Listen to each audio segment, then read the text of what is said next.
Hey everyone, and welcome to Comics from the Multiverse, the DC Comics podcast from Mailfuzz TV. I am Peter, and joining me, as always, is Matt. Hey Connor, is this the way? This is the way. This is the way. Don't you start with your filthy Star Wars references. I'm not having it. Isn't it great that Pete gets this one? I'm not having it.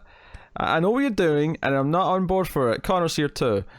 Yeah. I'll just say no spoilers for the Mandalorian. But even my wife, who I would say tolerates Star Wars, even when that moment happened, she was like, "Whoa!" So, yeah. Yeah, Pete was kind of not big on that moment. I like the episode. I was going to say, to be fair, he was quite positive overall, but that moment he wasn't that big. Yeah, I feel like you do have to be into the nerd, like... It helps. Yeah, that side. You have the whole Clone Wars Rebels, that entire saga for that to pay off. But yeah. This is a DC Comics podcast. We talk about DC Comics on this show. Coming up on this week's episode, we have... Do you remember, for a long time there, for about 4 or 5 months, week 3 was always this quiet week with like 4 or 5 books, and we'd have time to do other things. We do actually have one question this week that I'm going to get to at the end, because I don't want to let it lingering, because someone wants advice. But... we have a lot of books this week. We have Batman 83, we have Justice League 36, Batman Superman number 4, Aquaman 54, Supergirl 36. Supergirl, by the way, seems to be like alternating between week 2 and week 3 right now for some reason. It's weird. Yep. Jimmy Olsen number 5, Metal Men number 2, Dial H for Hero number 9, Batman White Knight Presents Von Freeze issue 1, and The Question, The Deaths of Vic Sage issue 1 as the new Black Label mini that we've been getting a lot of recently, and to be fair, most of them have been pretty good, so we'll see if that one measures up. Yeah. It's funny because you say how week 3 used to be quiet and now it's this. Yes. Next week, not looking so bad, and there was a while there that week 4 I associated with shitloads. Well, way too much. Only for yeah, there was a lot. I don't think there is that much next week. Even between all of us, it's below average. No, you say that. I have the exact same amount of books next week as I do this week. Really? Yeah, I have 8 books next week. I have more than Pete. But that's still less than what we used to have on week. It's less than what we used to have, but I mean, compare it to this week, it's the same. Like, because I was looking, because I've got a Patreon book still to do this month, and I was looking at it. I was like, okay, which week's lighter? And they're the exact same. Next week is slightly lighter in the sense that there's less longer books, but that is it. That is the extent of it. So, so week 3 and 4 are a lot more even now. Overall, I think you have less because you don't read Action or whatever else is out next week that you don't read. Yeah, I don't know what else is out. I kind of just skip over them. But there's definitely other stuff. So that's what's coming up books wise today. We do have a little bit of news. We'll do a bit of small talk as we often do at the start. Yeah, Connor. No, I have a lot. Yeah, you made me hopeful. Do you have that much? Reason. Is there that much I'm not reading next week? Well, I have a Supergirl annual edit Infinite Crisis Tales from the Dark Multiverse. Yeah. Hey, I've got the Dark Multiverse one too. I should have a Supergirl annual. Yeah, no, I may have missed that one. Yeah, Connor's spreading misinformation. Why is there an annual on a week 4? What the hell's going on? I don't know, but there is. So stop spreading lies, filthy lies, and it's this day focused on the task at hand. And of course, we do have sales this week, so look forward to that. No one's looking forward to that. Everyone looks forward to it. Everyone but you two. Everyone at home loves the sales talk. There is no proof of that. They'll love it. They'll love it. This is what a lie sounds like. He's lying about you. Don't take this personally. Fight back. I am telling the absolute truth, and they all know it. They all know it. So, yes. Hey, how was your week, Matt? It was okay. I got sick, so that wasn't okay. But I feel better now. That said, I got Chinese food last night. Normally I can finish it, no problem. I can finish it, and then I'm still hungry. I had a hard time finishing it. I'm hoping that was due to the sickness and not because I'm growing weaker. I've got a feel it was probably because just leftover sickness. Your appetite just isn't quite back what it was. I will say I will be a long time before I eat pasta with red sauce again. No matter how delicious it was, it's not so delicious coming up. Yeah. So that said, I watched a lot of Disney Plus when I was sick, so that was cool. I watched a lot of Gargoyles. I've never seen Gargoyles. So. Oh, Pete, when you get some time. It was one of these shows where they did a first season of 13, and then they decided season 2 was going to be like 56 episodes long. Yeah. So season 2 just keeps going. It's kind of the reverse of Batman now, because I mean we don't really think about it, because Batman the animated series, they always split it into the 4 volumes now, but the actual season 1 of Batman the animated series is the first 2 volumes. Yeah. So I'm almost through the first season, because I watch those in between naps, because when you get a stomach virus. So I don't think it was food poisoning. Nobody else got sick, but you get a stomach virus and you got to recover. So I felt a lot like a cat. Now cats do stuff and they take a nap and they do more stuff. Mm-hmm. Take another nap. That was my life for 2 days, and you know what? Not mad.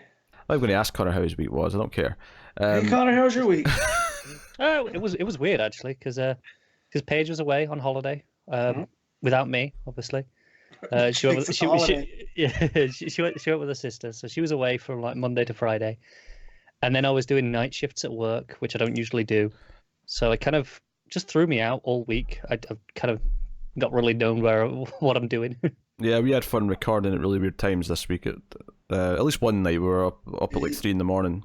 You guys weren't in the chat too often, because I figure the time got all jacked up. So. Yeah, and then I got real drunk one night for... Yeah, he did. Everybody go look at Twitter. You can tell.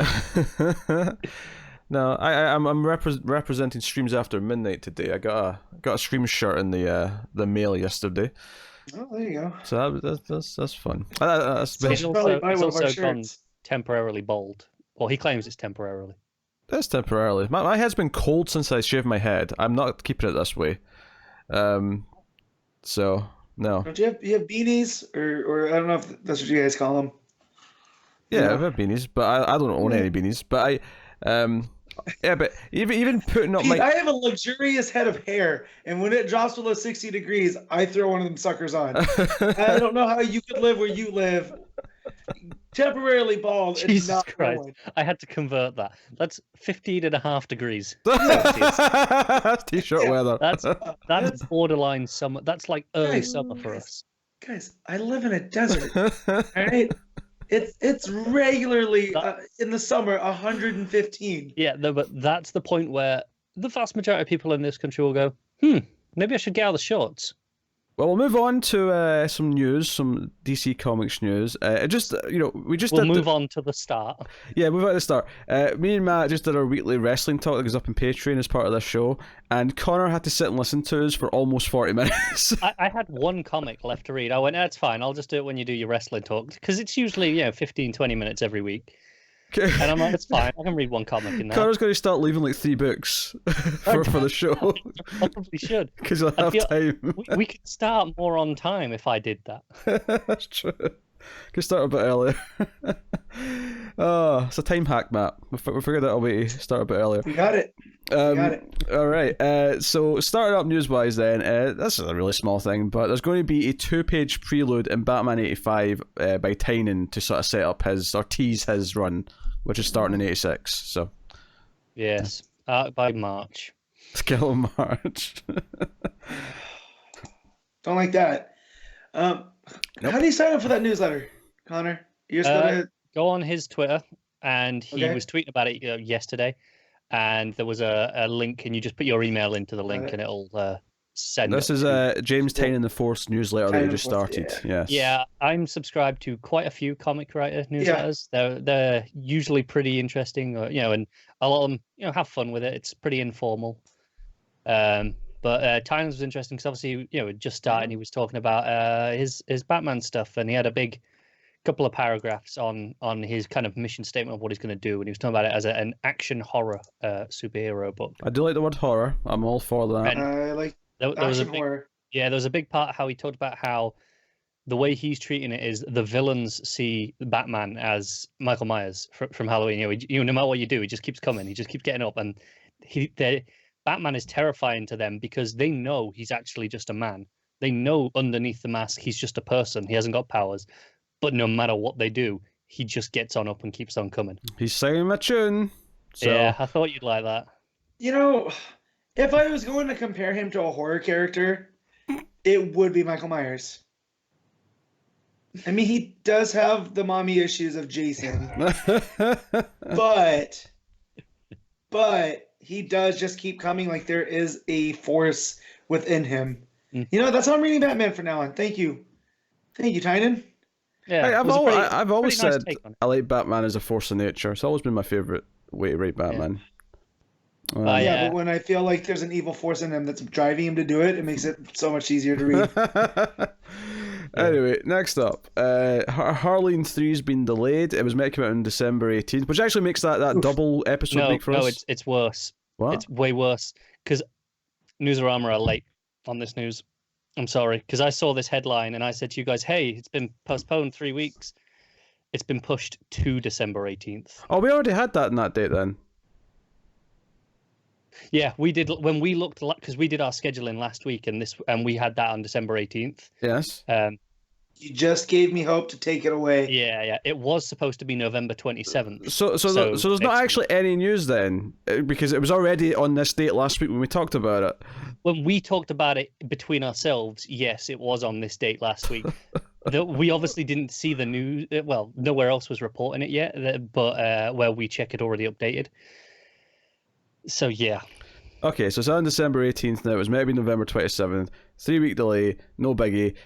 We planned for it to be on that day, so I guess business as we planned for. Yeah.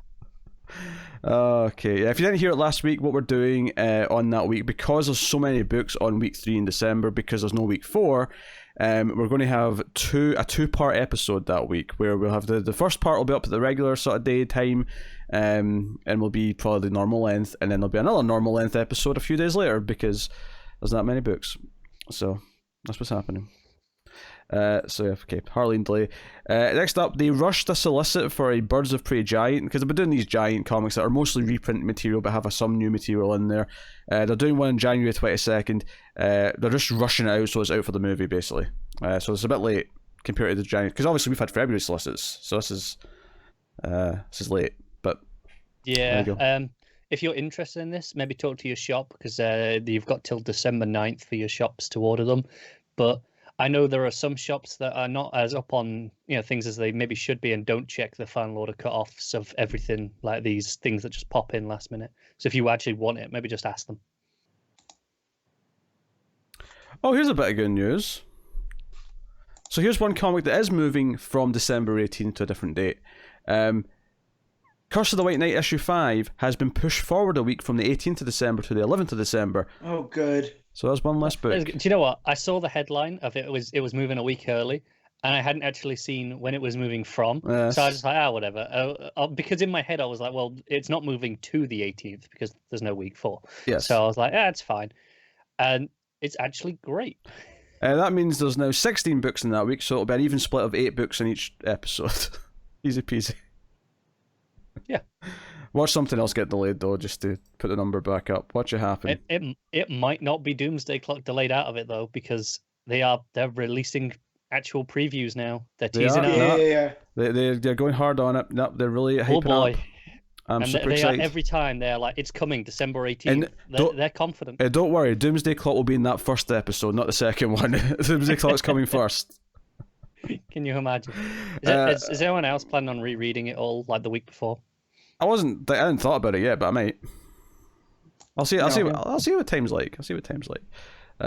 So this next one's a little bit sad. The third Damage trade has been cancelled. So the final trade, collecting all the issues, has not happened. It was going to come out. It was solicited in September for a January 8th release, but they've cancelled it, and there's been no reason given. They could resolicit it later down the line, but given that it was a low-selling book, I don't imagine the trades were doing big numbers either. No. It's a shame that it's just not there for completion's sake. And some people may have liked the first 2 trades. Some people may say, it was a fun book, and they bought the first 2 books. And the only way now that this gets released in in a trade format is if they just do a collection of all 18 or 16 issues or whatever it was, and just collect the entire thing in one bigger trade. But here's the thing: is it going to be worth doing that though? Like, Probably not. yeah. No. And so that means that people who bought the first 2 trades will have to either track down single issues, which would be a pain, or just get the single issues digitally of the last 4 or 5 issues, whatever it is. So, yeah, it's issues 13 to 16 in the annual. This would be so. It's just a bit shitty, isn't it? That because, like I said, none of us really care about the book itself, but all of the things that you start collecting should be collected into finished. Really, I think especially it's different with things that are from an older period. They're kind of working through whether or not they actually get to there is another matter, and we want them to be. But I kind of get it. But everything modern that's being published now should just be collected. At the very least, they should put out the digital trade, because at least people who bought the first 2 trades digitally can buy the third one. Because there's no reason why they shouldn't. Like all the materials, they're just collecting the digital files of the other the single issues and putting it in a package. I'm with you. Oh well, not that having switching to singles and digitals is bad, because it's just digital. There's thumbnails on a screen. It's not messing up your shelf. Yeah. But for consistency's sake, worth doing. So that was the news I had, unless I missed anything that Connor might have found. Oh, no, that was it. That was it. No. Okay, well, that means then we are on to everyone's favourite time of the month. It is sales figures time for the month of October 2019. It's the truth and you know it. So screw you. So we're looking at October's top lists. So we're going to do it. So Matt. I don't remember what came out in October. Matt and Connor. Either.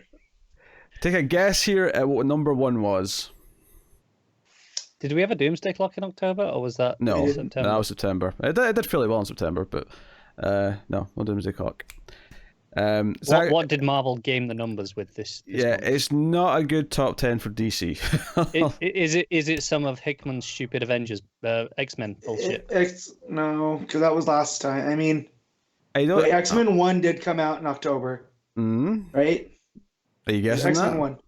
It's that, or it's one of the ending of one of the other books. Yep. Nah, it's X-Men issue 1. 255,000 issues. No. Per these numbers. So many variants. Yep. Number 2 is not Marvel or DC. What did Image have? Yeah. And it's not Walking number Dead 1. was already finished. It's not number 1. It's not Walking Dead. No, that was already finished a few months before. Yeah, that was already finished. It's the highest number Spawn. thing. Yeah, Spawn. Spawn 301. With 186,000. I assume it was a special new run or something that they were doing, because otherwise, why is 301 a Spawn selling that well? So that was number 2. Number 3 and 4 were Powers of X and House of X, issue 6s, with 160 and 158,000 respectively. Number 5 was the only DC book in the top 10. Is it something? Is that Harleen? It's not Harleen. It's kind of. It's not really surprising, but it's a one shot. It's something Batman related. It's the Joker one shot. Joker Year of the Villain issue 1, 128,000. The Carpenter one. The Carpenter one. That's DC's only book in the top 10. Number 6 is Amazing Mary Jane issue 1. I wasn't going to make you guess that because you were never going to even know that existed. A fun story with that one, where as to whether or not it's like the writer was insisting, no, it's a limited series. It's only like 5 issues, and Marvel were like, no, it's not. It's an ongoing. This is an ongoing, folks. And then the solicits just came out for like the last issue. It was like, yeah. Guess that was the last issue, hey? Yeah. Look at that. We just cancelled that ongoing. Definitely wasn't a limited series. Shenanigans. And here we have DC giving us all these maxi series. Now this is 12 issues. It's less than a year. I don't understand why Marvel is so afraid to just say, because their Loki book, the 5th issue just came out this week, and they announced the cancellation in the letters page at the back. That was the last issue. I'm like, look, it's fine if that was a limited series. If you want to just do a 5-issue mini, that's fine. It's just unfriendly consumer practice is all that is. It's been deceitful for no reason. Yeah. Anyway, so number 7 is Absolute Carnage issue 4, 99,000. Number 8, Ghost Rider issue 1, 95,000. Number 9, Immortal Hulk 25 with 87,000. I'm glad that's doing well because that's a good book. To be fair, I just read that issue like last week. Holy shit! What the hell was issue 25? What the hell, bro? It broke my brain. I'm like, what the hell is this book all of a sudden? Like, because 24, I'm like, yeah, okay, I get what this book is. It's pretty great. And then 25 comes out, I'm like, what the shit is this book? It went full Lovecraft, but meet superheroes. in a total sci-fi direction. Yeah. I need to catch up, apparently. Yeah, you do, because you think you have, like Connor said, you think you have this, like, okay, this is there's different versions of the Hulk, but they're playing with the whole psychological horror aspect of it, and then you get to this one, and I had to go and check to make sure I didn't skip an issue. Yeah. Right. And then, because I was like, what is all this? And then with the way it ended, I was like, oh, okay. Yeah. This is where it's going. But yeah, man. Yeah, I don't want to even say anything more about what it is, because I just got to that issue and was like, what the hell? Yeah. I'm behind on all my Marvel because I've been reading Checkmate. So I need to go, like, I'm even behind on Old King Thor. Oh man. Which I need to fix. Yeah, I know. I need to fix that. I just started reading Crisis on Infinite Earths, so that I've read it before the crossover, and me and Connor might do a Patreon thing talking about it. Yeah, we're gonna try. I'm like almost finished issue 2. I keep falling asleep reading it. Yeah. Because to be fair, I'm reading it at like 4 a.m. while I'm in bed. Yeah. Yes. And the issues are very dense because it's an 80s comic by Wolfman and Perez. And long. Yeah, and long. Yeah. So. That Immortal Hulk, I'm up to, when did I stop reading that? But issue 16, 17, the last I read. I don't know. Oh, yeah. Oh, Matt. You make. Oh. Jeez. So, number 10 is Marauders, issue 1 from Marvel as well. That's 86,000. Kitty Pryde pirate book. Kind of want to read it, but where am I going to have time? Yeah. I don't even know what it was. So, my friend was explaining it to me is for whatever reason, she can't find the X-Men Island. Like, she can't get there for whatever reason. I actually read it because I didn't read any of the Hickman stuff, but I like it, so I thought I'll try this one. She can find it, but for whatever reason, it doesn't like accept her. There's kind of this weird link, and the portals aren't working for her. So she goes off on a boat and does some shenanigans for Frost. Yeah, so I'll start skipping through it, just look at the DC books and see where they're landing for the next little bit. Number 13 is the next DC book with Joker Harley, Criminal Sanity, issue 1, which is pretty solid. Not as good as Harleen, but... Yeah, I need to go back and read that. I still haven't read it. Oh, it's worth reading, Matt. No, I know. I want to, but again, I'm bogged down. Yeah, I think you'll like the true crime aspect of it, so read it before issue 2 comes out, I'd say. Yeah. And then next up from DC, Joker Kill a Smile, issue 1 at number 17, 70,000 copies. I'm feeling like shops really ordered these Joker-related books in the month of October for some weird reason. Yeah, I can't figure out why. It's almost like there was a movie or something that came out. Harley in issue 2 was number 19 with 65. So Harley and Joker, I mean, they're not that high, but they're definitely the highest of all the DC books. There's a reason they're calling Harley the fourth pillar. And guess what's next? Batman Curse of the White Knight at number 20, 63,000. That was issue 4. I'm glad people are reading that. Is that selling above regular Batman? Yeah, the Batman issue 80 is next actually at 21 with 61,000. And then, that's low. And then issue 81's... Well, no, I think the acetate variants are splitting the numbers on these. Oh, okay, I was going to say, that's weirdly low. No, I think a lot of the main DC books are split because they've got like 10 to 20,000 that are cut off as separate listings. That's all right then, yeah. Because we saw that in the last batch of books as well, the last things. Yeah, I forgot about that. So... Or not even that, I think it's the cardstock variants, because they count it separate because they're a different price. Yeah. They've been doing those. So they're hurting their own like rankings here, which is why Marvel looks so dominant. That said, though, DC aren't doing that hot sales-wise compared to... Obviously, look at the start of Rebirth, they were killing it. This is obviously settled into a much more sort of mundane level across the board, which makes me actually believe all this 5th generation stuff, because that sounds like the next sort of Rebirth relaunch style. And what sells a lot of comic books if not a lot of new number ones? It does. No, it's frustrating because we kind of, generally speaking, us as fans kind of get frustrated by all these initiatives. Like, they are just sales drives, right? But yeah. I get why they do them, because objectively, they work. They're successful in the short term. I will give them some credit, though. I think 4 years, 5 years between them is reasonable compared to... Because there was a time where Marvel were doing it like every 6 to 8 months. Yeah, there was a point where it was twice a year with Marvel. Yeah. So I can respect that Rebirth was 2016, and then 2020 will be, G5 or whatever we call it. I believe it was supposed to start at the beginning of 21, so... Oh, really? So it'll be 5 years almost then. Okay. Yeah. That's not bad. But so you have 5 years in New 52, then Rebirth. Yeah, that makes sense. Because I'm looking at these sales figures and going, yeah, it looks like they could use a little shot in the arm at this point. Yeah. And it feels like maybe that's where we're going. So, so you had the Batman issues there. Batman Annual was at number 25, 59,000. So a lot of Batman. Tales from the Dark Multiverse, Batman Nightfall issue 1, which I don't know if that... more Batman, number 28. Batman Superman number 31, half Batman. More Batman. It is worth mentioning though, the drops in these like the actual sales figures here are very small now. Like Tales from the Dark Multiverse Nightfall was 57,000. Batman Superman's 55,000. So the dips between the amounts is getting very narrow as we're at this part of the... So at least that's good at this point. Detective Comics at number 40 with 50,000. Getting more Batman. So yeah, fun. That's interesting. Here's an interesting little tidbit. The deceased cardstock variant for number 6 actually outsold the regular one by a little.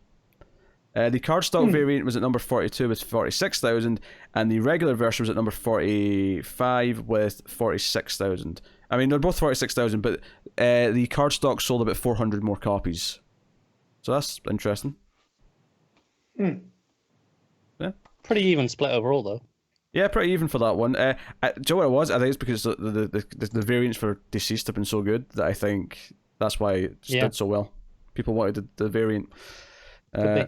So that's that. So yeah, we could pretty much leave it there then, unless anyone has any specific questions. No. In fact, just to add on my talking about them splitting the numbers, but the Batman cardstock variants did 25 and 24,000 each. So if you add that onto the other numbers, which were about 60,000, that gets you up to the 85 plus range. That's about on par. Which is about what it was doing before they started splitting the numbers. It's slightly lower than we know DC would like, but it's not any significantly worse than what it has been for the last 6 to 8 months. Yeah, that's what it was before they started splitting the numbers with the cardstock variants. It was about, I remember it being like 88,000. So it's it's a natural amount from where it was. Yeah. So that makes sense. I was just scrolling down looking for anything interesting, and that was what stuck out to me. So that'll wrap up sales figures then for October. And don't worry, your favourite portion will be back next month when we talk about November sales figures. I'm missing that week. Your Christmas treat. Unless that's the do you know what? It'll probably be Doomsday Clock week, you're right. Yeah, I'm not missing that week. Yeah, no, you will, because it's Doomsday Clock. You always miss Doomsday Clock. No. One way or another, I will bloody do it on my phone from the hospital if I have to. I'm not missing that week. Skyping in from location. Carter's... He's appendix just got took out, but he's in the hospital bed and he scrubs. He's here to talk about comics. I will find a way to talk about Doomsday Clock. So just before we go to books then, there is a question sent in, and I've been forgetting to promote this as much as I should do, but if you want to send us a nice longer question, you can do that at mftvquestions@gmail.com. That's mftvquestions@gmail.com. Just put in the subject comics or Comics from the Multiverse or DC Comics, just to make sure we know what show it's for. But we got a question from Jared Young, and I wanted to answer this sort of soon because it was kind of an advice thing for reading. So it says, so he's new to Comics from the Multiverse podcast, and he loves it. And I'm new to DC Comics in general, and a bit late of a bloomer to comics. Anyway, could you give me or point me to your 5 favourite Rebirth titles? With working family, I just don't have time to read everything, but I'm trying to experience a little bit of everything. Any help and guidance getting started would be greatly appreciated. Thank you so much. Keep up the great work. So thank you for the kind words, first of all, Jared. So obviously, read the Rebirth one shot. That's first. I'm not counting that as one of the 5, but read the Rebirth one shot. Because it sets up everything else. Yeah. As far as this 5 you should read, I think we'd all agree Tynion's Detective Comics run would be easy. Yeah, Rocha's Wonder Woman. Rocha's Wonder Woman. Yep. Especially issue 8. So Rocha's Wonder Woman's about 25 issues, so that's a nice, reasonable size. Yeah. Tynion's Detective Comics is about 40 issues. Yeah, that sounds about right. I would say the I'm drawing a blank. Gleason and I don't know, man. I would have seen it since the start of Rebirth. I'd have been hyping for that, but but this is no. I'm with Pete overall. I can't say yes. That is one of the 5. so. Wait, he only wants series. He doesn't want stories. It sounds like it. It sounds like runs. It sounds like the runs from Rebirth. Damn. Yeah, if you could point to an individual like 6-issue story, sure. I mean, sure. We're talking about the whole.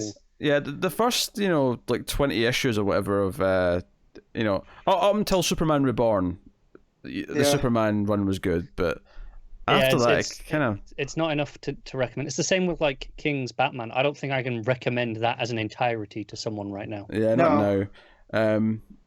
It depends the question kind of sounds like you want Rebirth in continuity stuff specifically, because I would be tempted to say something like Supergirl being Super is a really good mini from the last few years. Yeah, and same with like Mr. Miracle.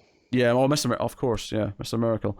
But if we're going with Rebirth and continuity stuff since the start of Rebirth, I'm gonna throw in Flash because it started off a lot of fun. You had a bump, and then just stop after Flash War. End it there. Flash War, you're done. Stop at Flash War.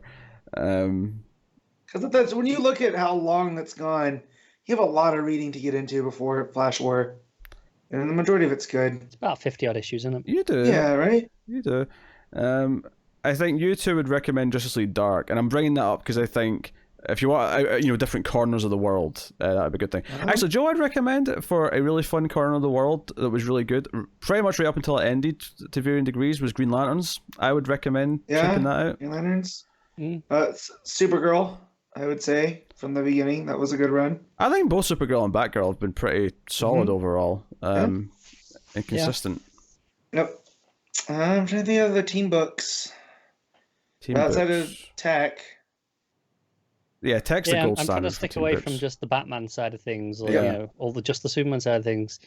We've covered Wonder Woman. The Green Lantern one's kind of a reasonable shout if you want something Green Lantern based. Yeah. Well, it's tough, isn't it? I'm sure there was. I'm sure there's been a couple of things that were cancelled. Super Sons. Super Sons is fun. Super Sons is a lot of fun. But Matt's going back to Superman and Batman again for the families. Yeah, I mean, if we're not sticking to the start of Rebirth, or if we're including stuff that sort of happened in the last couple of years as well. I would. Anything that's kind of. I think we're still in that Rebirth. Oh, actually, Doomsday Clock. Read Doomsday Clock. Of course, especially you have to read Watchmen first, I would say. If you haven't read Watchmen, there's a chance you've read that already. But if you said you're new to comics, so maybe you haven't. Yeah, read Watchmen because it's relevant, and then read Rebirth one shot. I mean, you can read the Rebirth one shot first if you want. And then, read the Button because that plays in. Yeah.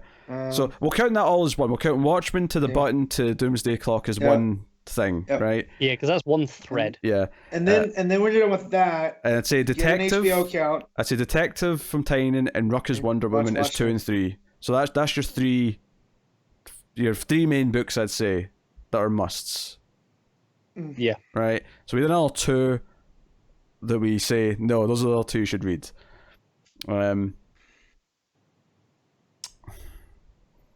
What would we recommend right now? I mean, me and Matt would get say Bendis Superman stuff. Yep. I'm restraining myself. I'm assuming they're kind of reading some of the most recent stuff if they're listening to this. Oh, maybe I don't know. Maybe they just went back to the start and dabbled. Yeah, I don't know. Yeah, no, they could be. I mean, yeah, maybe. I mean, it says Rebirth, so maybe it does specifically mean the Rebirth couple of years from there. So maybe Nightwing was pretty solid. Yep, until Percy is forced off the book. Until Percy was forced off the book, yes. This is very true. I'd feel the same about Green Arrow. Oh, Green Arrow! Actually, no, I'd say Green Arrow's number 4. Yeah, I'd say your Watchmen Doomsday Clock thread. I'd say Rocha's Wonder Woman, Tynion's Detective, Percy's Green Arrow. To be fair, I think with Green Arrow you can include all the way to the end. There's a couple of little fill-ins here or there at the end. Sure, whatever. yeah. So There's some perfectly speed readable. bumps, but you can get over them. They're short. Yeah, Green Arrow is definitely worth reading. I would absolutely do that. Honestly, especially now that it's coming to an end and you can kind of binge read the entire thing, Deathstroke. I'm going to alter and say Aquaman, because Abness Aquaman actually got really good. A good chunk into it, and it has an ending as well. It has a pretty solid ending that feels like the ending to his run. Yeah. There was a couple of crossover issues after his run kind of ended that he still wrote. I would ignore those. It crossed over with Suicide Squad, but the issue before that is the real ending to his run. Yep. That's a great place to sort of wrap up that run. I mean, the Aquaman right now from Kelly Sue is great, but going with the Rebirth stuff. So if I was recommending 5, that'd be what I'd do. I'd say Doomsday Clock, and definitely read Watchmen first if you haven't, along with DC Universe issue 1. Tynion's Detective, Rocha's Wonder Woman, Percy's Green Arrow, and I'd say Aquaman is the 5th one. That'd be my recommendations. You can Especially Wonder Woman issue 8. Thank me later. Yeah, like I said, personally, I'd swap out Deathstroke for Aquaman. I think from what I've read, I enjoyed that more. But That's I mean, up to you. Tastes vary. Yep. Yeah. Do you have an alternate 5th, Matt? No, not really. Nah. Yeah, Matt wants you to read some early Superman, but don't go too far. That's what Matt wants. You're probably in issue 7. That's my favorite issue. Is that the Fairground issue? That's the Fairground. You're fine. I mean, you can read on past that, but. And I'd say for a bonus 6th, I'd say Batgirl, but I'll leave it there. Yeah. I'll leave it there. All right, there you go. So we'll get on to the books then. We'll get on to this week's books. So we'll start off with Batman, issue 83. Tom King writing, Mikel Janin on the art. And this entire issue, because obviously Thomas Wayne, Flashpoint Batman, got him at the end of the last issue. And this is Batman waking up and sitting across the table from dead Alfred. This is him finding out that Alfred's dead. So the entire issue is a recording that Alfred made for him at some point, talking about his relationship with Bruce. And that's most of the text in the issue until the very last couple of pages. It's just Batman trying to break his way out of this like sort of set that he's been put in with Alfred, and like, photos of the Waynes and, messages on the wall saying you're not Batman and things like that. Thomas has set up this really weird, almost Jigsaw-esque room for him. I mean, there's no traps, but just in the way it's presented to him. No, but it's almost as if it's the prison of his own mind he's put in to be Batman. And it's counterbalanced by Alfred going, I know this is why you do this. You're not Batman, you're Bruce Wayne. And that, I know that you think you're Batman, but ever since you were a little boy, you've had this sense about yourself. And I don't ever want you to forget that. And that's why I had to sacrifice myself stupidly. Yeah. Yeah. So we'll let Connor unleash in a minute, because I'm sure Connor's about to tear this to shreds. I have opinions. But before he does that, I don't want to say it made me weepy, because it didn't. It was a very nice, I guess, send off for Alfred that we've been needing. Yeah, I the think last however many months. There's some effective beats in here, mainly from the Alfred stuff, from Alfred's like speech that works well enough and feels in character for Alfred. Yep, and between this and that annual, it definitely reads as a love letter to Alfred. Do you know? Yeah, because that annual was fantastic. I think I like the idea of Alfred making the choice to lie to Bruce about like his safety and accepting that he's going to die. I like that as a character, or as a plot choice, not in this story.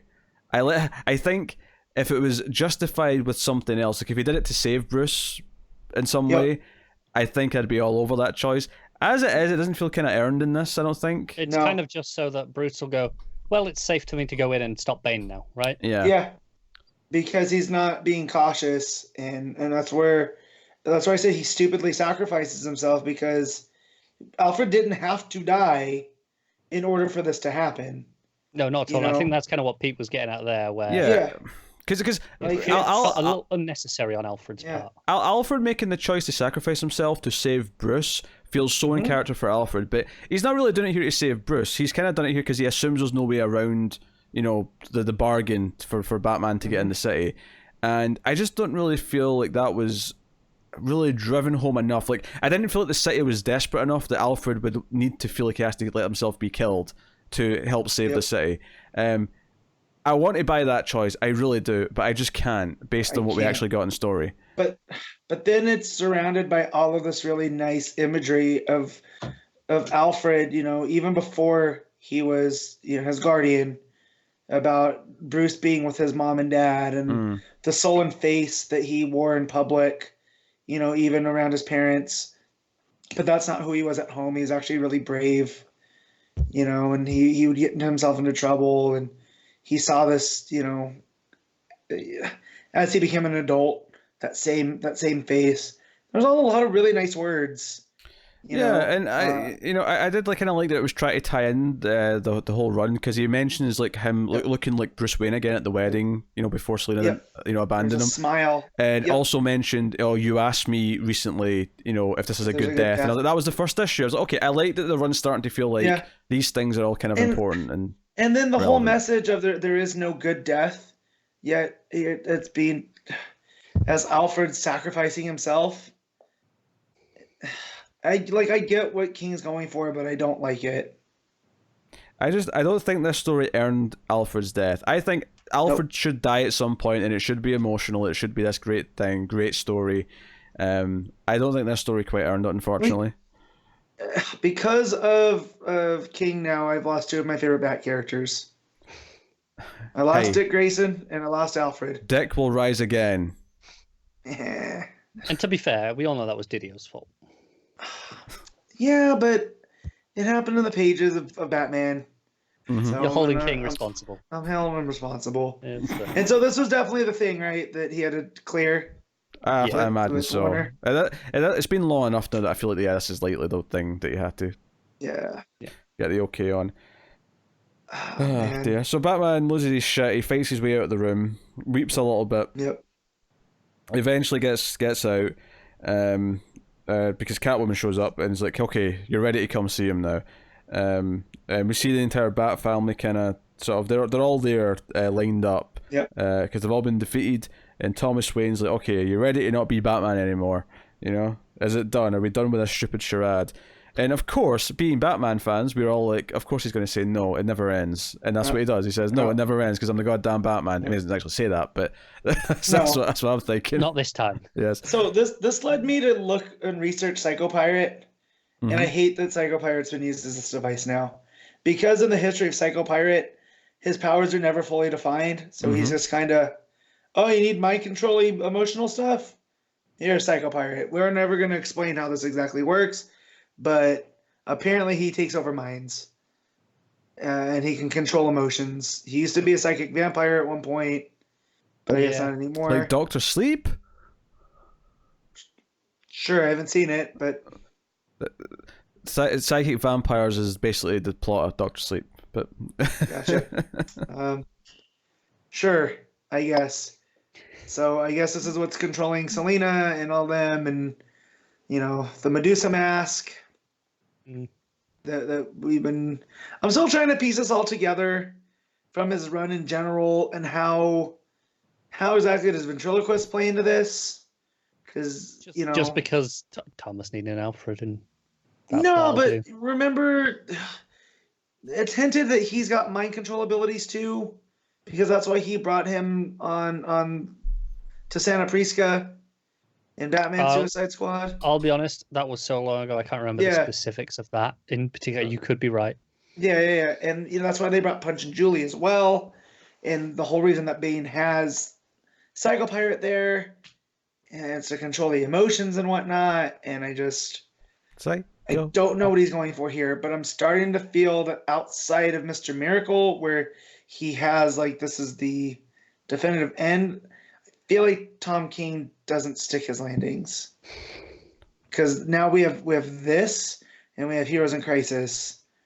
I mean, Heroes in Crisis is a weird one to bring up, because I feel like Heroes in Crisis has a lot going on with it that It does. You know, But I think Heroes in Crisis is just kind of a mess in concept, whereas I don't think his Batman run's a mess in concept. There's a lot of great stuff in his Batman run, especially in that first half. It's just the execution. yeah, but exactly, he's not sticking the landing like here. If this is what he wanted to do, was to from the first issue. Oh yeah, that's my point though. I'm saying that Heroes in Crisis Yeah. didn't just not stick the landing. There was more wrong with Heroes. We hoped but- we hoped the ending was going to make sense of all of it, and it didn't. Whereas I don't need Yeah. anything in the first half of the Batman run to have sense made of it. It all worked on its own as it was going. Well, I do if it's been going, if he's been plotting it this way, you know, like it led to the wedding and then the wedding led to this. Like I want that through line to be clean, and now that we get here, it starts to, bunch up. It's not as clean. Yeah, but the difference with Heroes in Crisis though is that Batman was still satisfying on its own as it was going for a long time. Like it was, the stories, even if there was like some through line in the background that was kind of building to something, the actual core on surface story was always working and being satisfying as it was going. I agree. I would say I've been the most critical of this half of the run, I would say, out of all of us. Yeah. But I could recommend that first 50 or so issues as enjoyable Batman stories. In their own right, they mostly hold up on that regard. It's just taken as the larger run, as the first half of setting up something more. That's where it falls flat. Right. So it's all about context. the art. Janin's doing a lot here because it's a lot of narration, and we're seeing the expression on Bruce's face a lot. Like. So Janin's doing a lot of the heavy lifting, and he does a really good job. And again, it's one of these. It's this weird king dilemma, where it's like, yeah, it's fine, but it doesn't feel fulfilling, I guess. Do you know what? I think I'm kind of more in line with you guys on this one than some others, in that I don't hate this issue. I think taken out of context, this issue is probably pretty good. Yeah, if you just read this, if you were taught, right, Alfred just died. Right. This is the issue dealing with that. Yeah. That's pretty good. I think the context where it falls apart are, okay, like you said, okay, you don't really buy the actual sacrifice itself. I think following up this just after that Alfred annual is a poor choice, because we just had a whole issue of here's Alfred's narration of how he feels about Bruce, and then we're kind of just doing the same thing again here. So it kind of, even though one is not necessarily better than the other, you can enjoy either. But I think having them both around the same time kind of undermines. I don't know. I feel it makes it a nice 1-2 punch.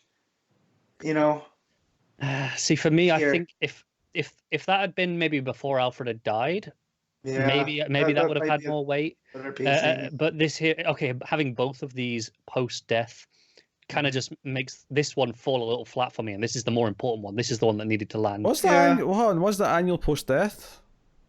I'm pretty sure it was. Yeah, that was only it like came last out. month. Yeah, Well, it came out when I was gone. We're coming up on. And that brings me to my third. Oh, that annual! I was thinking of the Father's Day one. I was like, that was ages ago. No, that one's fine. That's why when you said fantastic, Pete, I was just like, I'm going to give him this one.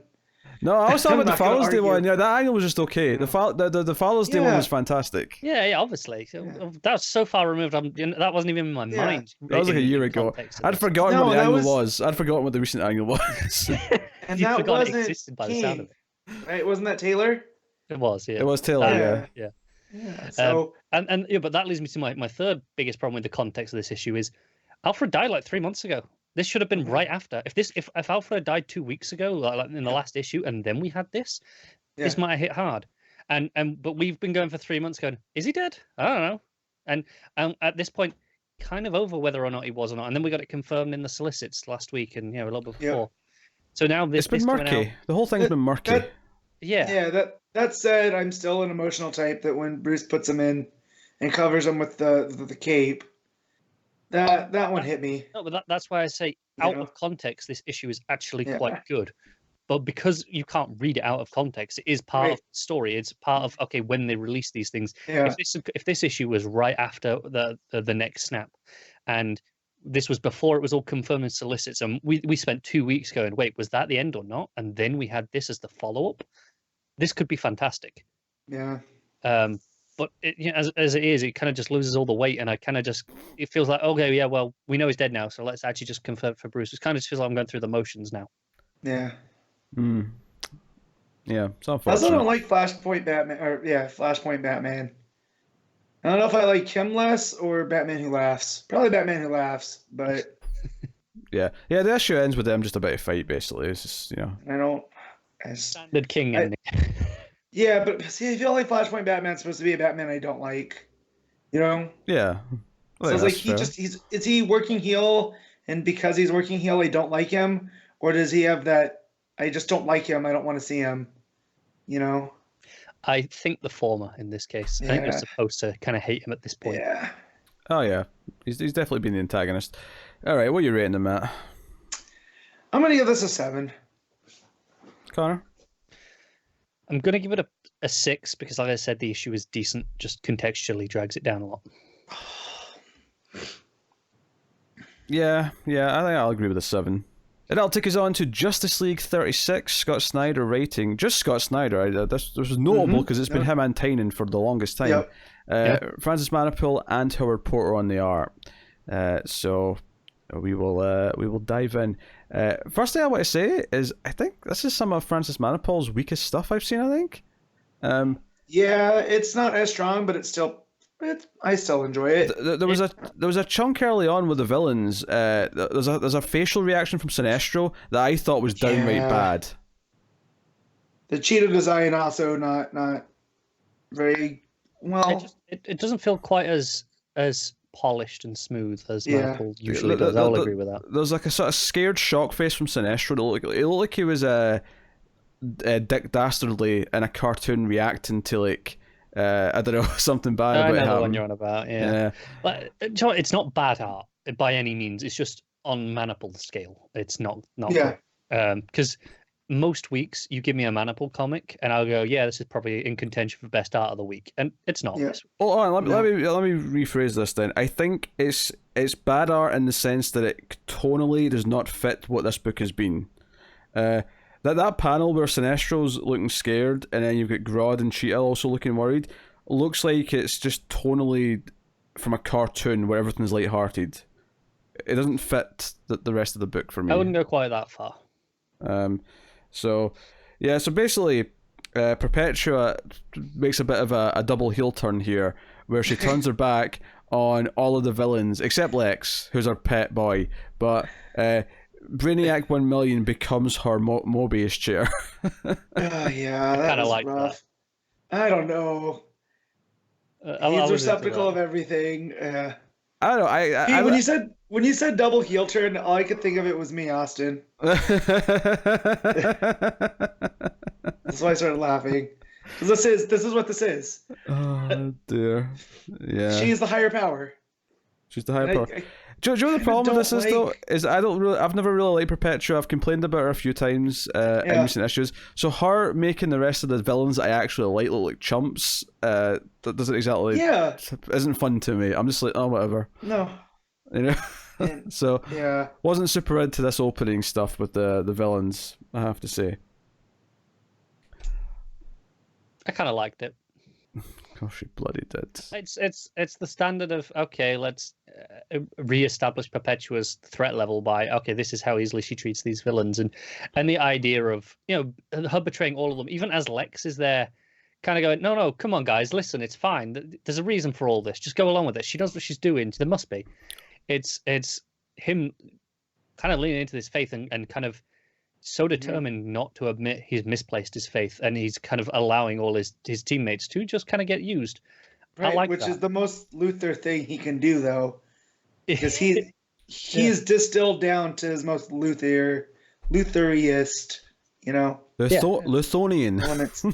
Luthonian element, yeah. I'll do. Like, and he's just basically telling them, yeah, guys, just go with it. This is what we need for Doom. But he does feel quite demented, like he kind of knows that no, there is no reason for this, but I've got to. It's sunk so much into this now that he can't. But he wants to win so bad, Yeah. So I still hate this whole Apex Predator thing. Mm-hmm. I think at this point, given that we are doing the heretical so leaning into the religious fervor. Maybe someone else other than Lex would have worked better. I kind of like it with Lex in the sense of he's never been that, and this was enough to make him. But maybe someone else would have suited it better. I mean, that's I don't know.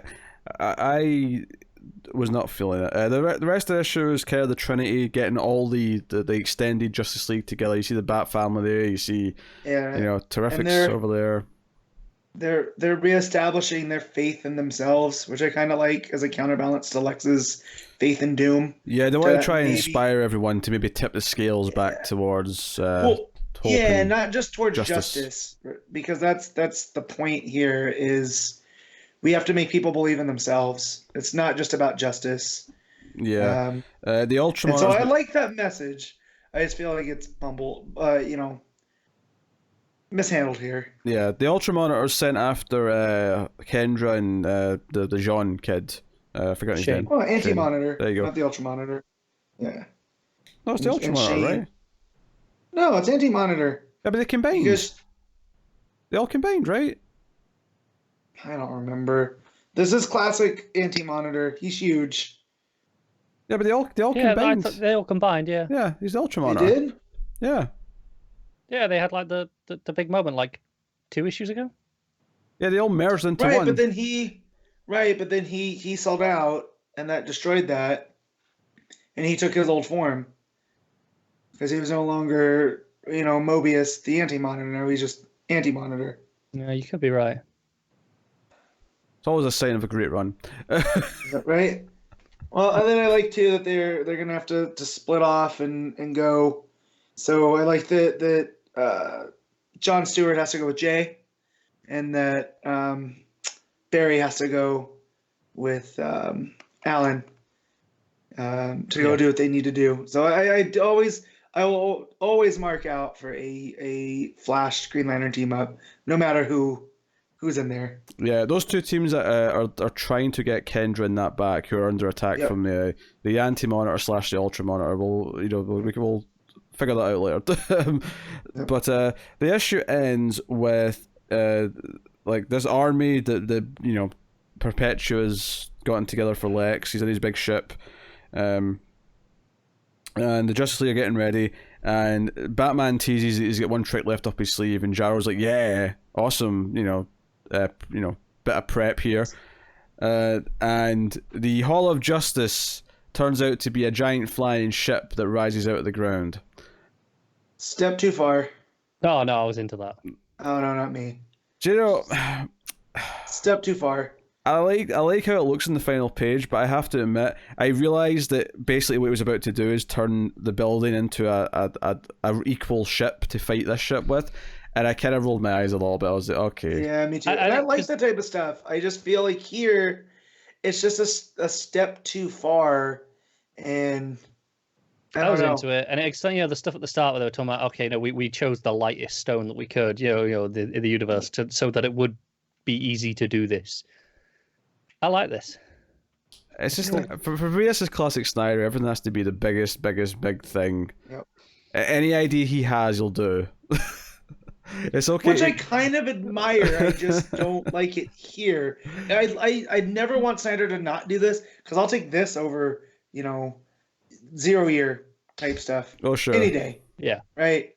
However, we also got a Justice League Megazord at the first issue of Metal. So, and I'm trying to justify why that was okay and this isn't. Story, I guess, context. Well, I think it's because I'm not saying this is super deep or anything, but it's just it's fun. It's blockbuster at this point. Yeah, I think that was like, that was opening the book with a bang. I got a kick out of that. That was kind of fun. They kind of set up well enough. This just kind of feels like, okay, at this point we're just doing too much. Like we've done too many wacky things throughout this run at this point. I don't know. I could eat the whole pizza, should I? And Snyder's always like, yes, eat the whole pizza. Yes. Yeah, kind of there with him though. No stone left unturned. I mean, I've been kind of up and down with this run anyway. So for me, this was just a weaker issue in this run, doing things that I wasn't super into. Yeah, but again, a lot like Batman this week, I feel there's a lot of stuff here that I like. I just, when it comes across on the page, kind of like, all right, I don't know, maybe I'm feeling fatigue at this point. I don't know. I think Snyder builds fatigue. I think because he's yeah. always doing the biggest thing all the time, Yeah. I think it's very easy to get fatigued Yeah. with his writing. Yeah. I personally actually think this is one of the weaker issues from recently. I don't think it's because of fatigue, though. I think this is because this is just the right. Okay, we've done all the big stuff of collecting the team over the last few issues. Right. We're before all the big stuff with the actual showdown, and this is kind of that issue between of, well, we just need to kind of get from A to B, and it does feel like that to a point. I'm a little worried there's 3 issues left in the run because I'm worried that it's going to drag out whatever fight this is going to be for too long. No, because I feel like he has to finish the fight in the next one, and the next 2 are Epilogue? almost epilogues to where it's going. I'm cool with epilogue issues, setting up stuff and wrapping things up, but I'm a little bit worried. I'm getting because I enjoyed Darkseid War with Jeff Johns, but that was one that went a couple issues too many. Yeah. Yeah. Because it spent ages on the big fights, but it was just I almost couldn't tell. Like it was hard to remember where one issue ended and the other began because it was just the one big battle for like 4 issues.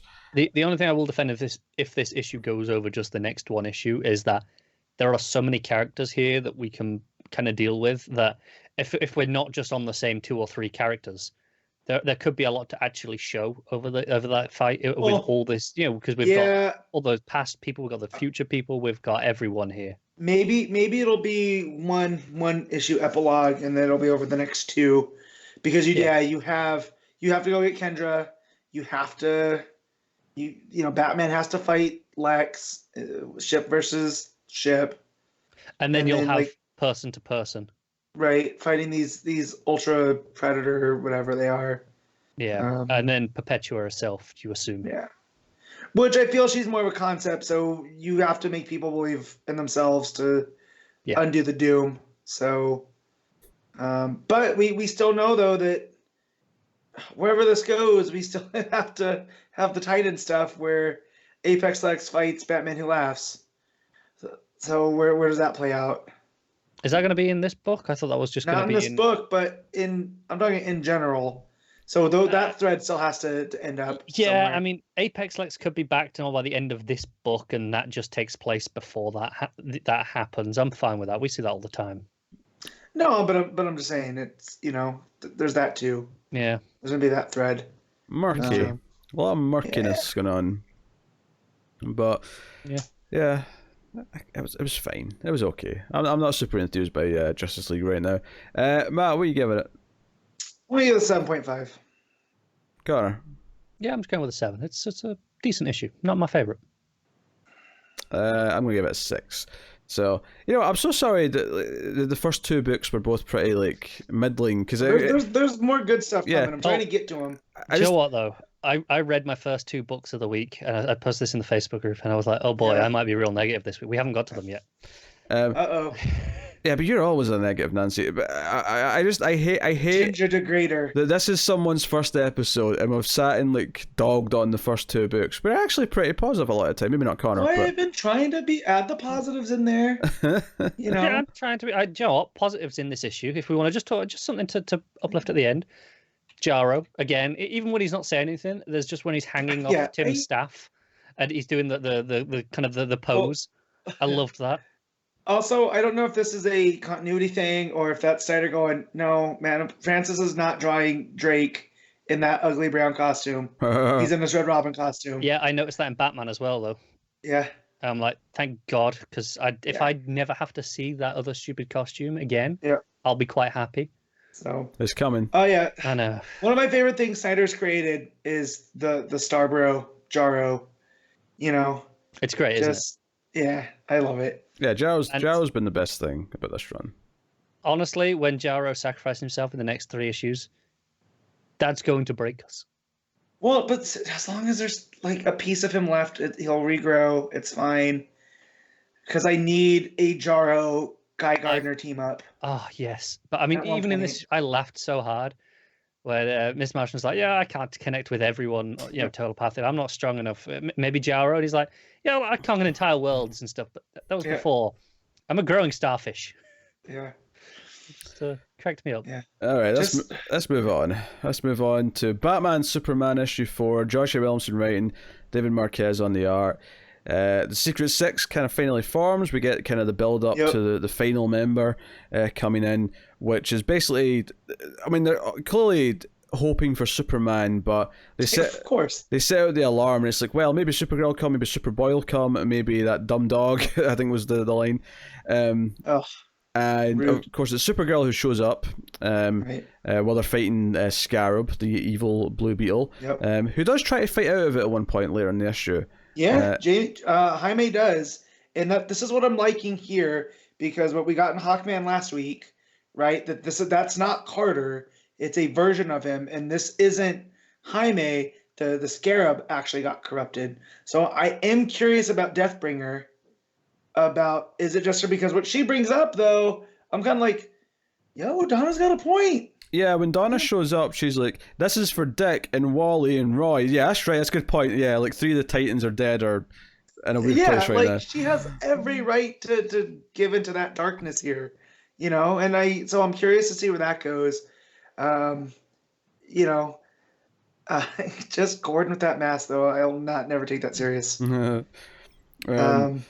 So Supergirl shows up. They kind of regroup a little bit underneath after the fight, because the fight early on is with Gordon, Scarab, Donna, and Hawkman. That's Sky Tyrant, Deathbringer, the Scarab, and Commissioner, I guess we'll call him. So basically, Supergirl shows up to help at one point and catches Batman in the nick of time when he's not in a good bit of he's Don't worry, Batman. He's on his way down. So Supergirl grabs him. And she actually helps Superman because the Batarang that's been designed to cut Superman and infect him is going for him. And she doesn't know that, but she dives in and grabs it. And she's like, no. And it's actually one of my favourite panels in the book is where they're sort of standing as a trio. And it's like, okay, let's do this. But then the very next page, it's like, oh, wait, I don't feel so good. And you can see that the Batarang's cut her hand. And that's when she becomes... And she projectile vomits green... I was like, yep, I know this feeling. Yeah, and then Shazam shows up, and the Secret Six is finally formed, the evil Secret Six. So the amount that I hate King Shazam as a character, which again I know I'm supposed to, is inverted how much I love the look of Black Metal Supergirl. Like, her character might suck. We don't know. I haven't gotten a lot of her. That design, though, with the haircut, the makeup, the metal-esque costume, I'm here for that. Yeah, the costume looks pretty good. Yeah, like, and the fact too here that we find out that the failsafe that Superman's put into this fortress, because this is the Bermuda Triangle fortress, right? Yes. Yeah, is that they're gonna pull the plug basically and drop it into the ocean, so people can't get to it, and like Luthor, let's say, couldn't, if anything were to happen, can't go and scavenge it. Superman's like, yeah, because it's meant for solitude. So I like that coming into play here, that he does have a failsafe, because how many comics have we read where something happens to the fortress and bad guys get their hands on Kryptonian stuff, Not too many recently, to be fair. They've kind of been getting away from that. Yeah, well, they haven't done Supergirl this week, though. There's a precedent, though. Oh, yeah. What's that, Pete? I'm doing Supergirl this week, though, the TV show. To be fair, that wasn't even them, like, tricking the way in. That was her going, hey, yeah, sure, I'll take you. Yeah. Yeah, but again, a villain got some stuff out of the fortress. Like, we're on the same wavelength here. We are, yeah. So I like that, and I like Supergirl telling Batman, "Don't worry, I won't tell people."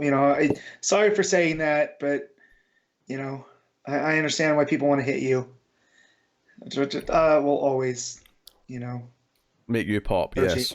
Yeah. So I really didn't like this issue that much. No, it was fine. Yeah, I liked this well enough. It was mostly fighting, but I liked all the beats. The art's really good. Mm-hmm. Yep, Marquez. The art's great. Don't get me wrong. Yeah, art's fantastic. I definitely feel like they're set up. This is all setting up the Tynan stuff. I do feel like Tynan and Williamson are working together. Yeah, probably here. And so you just feel like it's running its paces, and we'll get this is a middle issue. This is issue 4. I found a lot of the dialogue just a bit of a chore, and the whole other satellite Yeah. I will say, we forgot about that. I kind of did love when he called it the cosmic bat signal. I was like, yes, cosmic bat signal. Well, and so that's a thing too that we need to touch on. That this opened right with the Batman Who Laughs killing the Justice League on the Watchtower satellite, right? Oh yeah, but even back in issue 1, flashback. yeah. Yeah. So that was set up there, and Actually, I'd forgotten about it. I don't know if that was this book actually. That may have been like a one shot or something. Yeah, I don't know if that was this book. Okay. But yeah. I do remember that, and I was like, okay, so maybe it wasn't there, but I'll have to go back and check. Anyways, I had forgotten about that until now, and so for that, that's what the Batman Who Laughs is gonna do, is he's gonna bring it here and change everybody. Yeah. I was like, well, wait, why'd you need the Secret Six? Exactly, because you needed to infiltrate. I just don't quite Fortress? get the plan as to how. Yeah. The satellite. Yeah. Okay. So the batarangs can infect people with the physical Right. contact, right? Yes. Yeah. It's Right. physically injecting something into their bloodstream. Right. But having a satellite can infect Right. everyone. What? I mean, yeah, the science isn't exactly great, but as far as needing the Secret Six, clearly he needs them, and at least until he can get the satellite here, because apparently getting the satellite, because they're using the cosmic thingamajig, the tower, to it's the big tuning fork, the cosmic tuning fork, is what I was trying to say. They're using that to open the portal to the Dark Multiverse, so they can get the satellite there. Right. But the end game. But no, I'm just saying. But the end game is to turn everyone on the planet using the satellite. Right. But like what Connor was saying, like with the batarangs and stuff, that's what I mean about the Secret Six. Like, wait, so this technology exists, yet Batman Who Laughs still did batarangs. Got it. And also, even with the batarangs, would the infection not be a kind of exponential thing? So if every time you infect someone, they infect someone else, and give them materials to keep infecting. Like a virus, it would spread and exponentially infect all of them quite quickly. You would assume. You have to you'd have to mass produce the batarangs, though. You'd have to make millions of them. What Connor's saying, it's like a zombie virus, right? You only need one patient zero. Yeah, but it doesn't spread like a zombie virus. They don't bite each other and it turns them. No, but what I'm saying is it doesn't have to be physical batarangs. Like we saw in the Shazam one shot, him probably infecting his sister. Right. So it's like, okay, so he can do that and spread and get more of them, and then they'll probably infect the rest of the Shazam family, and then they can all go and infect people. Right. So I'm like, I don't know. It feels weird that we have to have a big satellite to do it when we can just spread like an infection. I don't know what. I wasn't necessarily concerned about this plot point. It was just how dare you use logic, Connor? It was just. Do you know why this bothers me so much? Because we just had Deceased that did exactly that and did it well. That did a virus that was then spreading from person to person as well. Yeah, but this isn't going to be about the actual spread. This is going to be about the actual spread of the whole thing, though. We're not going to get to that point. They're going to stop it. I know. Here's my question, though. How exactly is this different from Doom? So is this basically nihilism versus... I'm not good with philosophy. So basically is what Batman Who Laughs is nihilism. Nothing matters. We're all shit anyways. Sure. Just give into it. But Doom is this, Doom's a lot more self-serving, but from what I can gather, it's... So is that like what you want objectivism versus nihilism? Because I can get down on that. If that's what Tynan's going to do. I think so, because nihilism's a lot more downbeat in the sense of, like I say, it's just everything's shit, just accept it all shit, and we'll all just be shit together. Whereas from what I can tell with what we've been talking about with the Doom stuff is more, be a terrible person, make yourself happy. Right. Like do what it takes to make you happy. That's where we're going. Selfish. Yeah, whatever card takes us there, that's fine. If that's where we're going, I can ignore a lot of it. Yeah. Oh, huh. Oh, I thought this was easier about than Justice League this week. I don't know what you want from me. No, it's fine. I put them about the same. It flowed better for me. Art was better. I liked the fighting, and it did end kind of abruptly. It was kind of like, okay, the Secret Six are together now. Okay, next time, Yep. Big satellite Secret troubles. no longer. There, you got Commish, Sky Tyrant, Deathbringer. Still don't know her deal. Actually, all these names kind of, except King Shazam, whatever Supergirl is going to be, do sound like metal band names. Sky Tyrant, Deathbringer, Scarab. Like I can see it all. Yep. Yeah. So yep. What are you giving it, Matt? I'm gonna give it a 7.5. Got it. Yeah, I'm not feeling it. Sorry, I'm giving it a 4. 4? That is hyperbole of the highest order. It's really not. If I really wanted to, that would have been like giving it like a 2. A 4 it's below average. 8. I'm giving it a straight out of 10. I feel like you would, a second ago, you were going to give it a 7, and I said 4. No, I wasn't. You went, screw you. I was thinking 8 for a while. Do you know Connor does this all the time, where he likes to pretend he thinks he knows what I was going to say about something, and then doesn't believe me that I didn't change my... Like, I don't know, it's weird. Believe you, I'm just messing about there. You know how you solve that? Just wing it like I do. And then you get yourself into trouble, but it's trouble of your own design. Words to live by, I guess. Yeah. Moving on. That's kind of Doom. Aquaman 54, Kelly Sue DeConnick writing, Robson, Rocha, and Jesus Merino on the art. We have the Aquamecha, Mech Manta, rather. Mecha Manta, that's what we'll call it. Yep. Mecha Manta. Attacking the town, and we got Jackson trying to like escort people to safety. Right. Aquaman is getting his trident back. He's trying to help. Manta's trying to like, lure him inland so he'll be weaker and not have the same allies and strengths of the water and whatnot. Mira's not taking this standing down. A lot of the issue is Volko's like, watch the child. She's like, I'm pregnant, not infirm. For whatever reason, I love that line.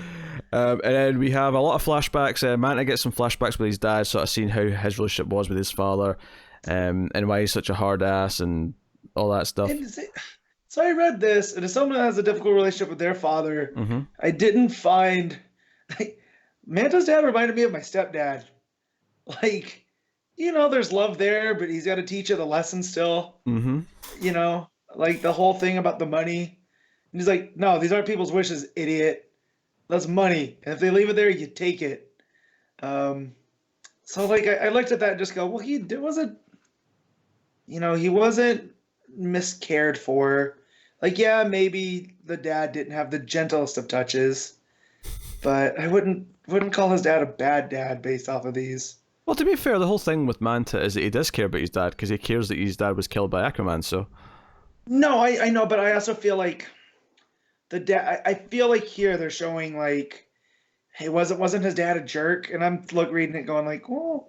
No, I get what Matt's saying. I think what people say, oh, he did care about his dad. I don't know necessarily. I think it's more just that it was still his dad, and Aquaman doesn't get to take that away from him, sort of thing. Even if his dad was a dick, which he doesn't seem to be that much of. And I'm going here is like, well, no, the reason Black Manta's the reason he is because of his dad, and I get all of that. But seeing some of these here, I was like, no, these are kind of good life lessons, right? A little bit, like, not stuff that I would teach my kid. Yeah, they're taught kind of harshly. And Black Manta himself is a dick, so it's showing that his dickinishness comes from his dad. Like, I feel like you're overthinking this almost in a weird way.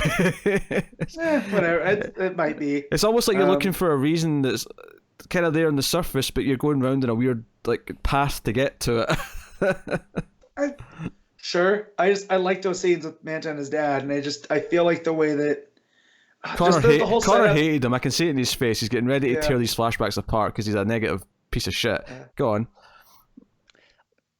Wasn't a fan of most of this issue, unfortunately. Which this is the first issue of this run I think I've really disliked, which is a real shame. There's been things in various. Come on, okay. You have to at least agree though. The guy turning into the Kraken-esque monster at the end to take on the mech was amazing. Yes, no, I was about to get there. I was about to clarify the ending. Goddamn fantastic. So most of the rest of the issue, Mira stuff, that's nice. Like her lines, that's cool. Look, I wasn't a fan of. I will agree. It's one of the weaker issues of this run. I still had a lot of fun reading it. Yeah, I still like it was a solid time. Yeah.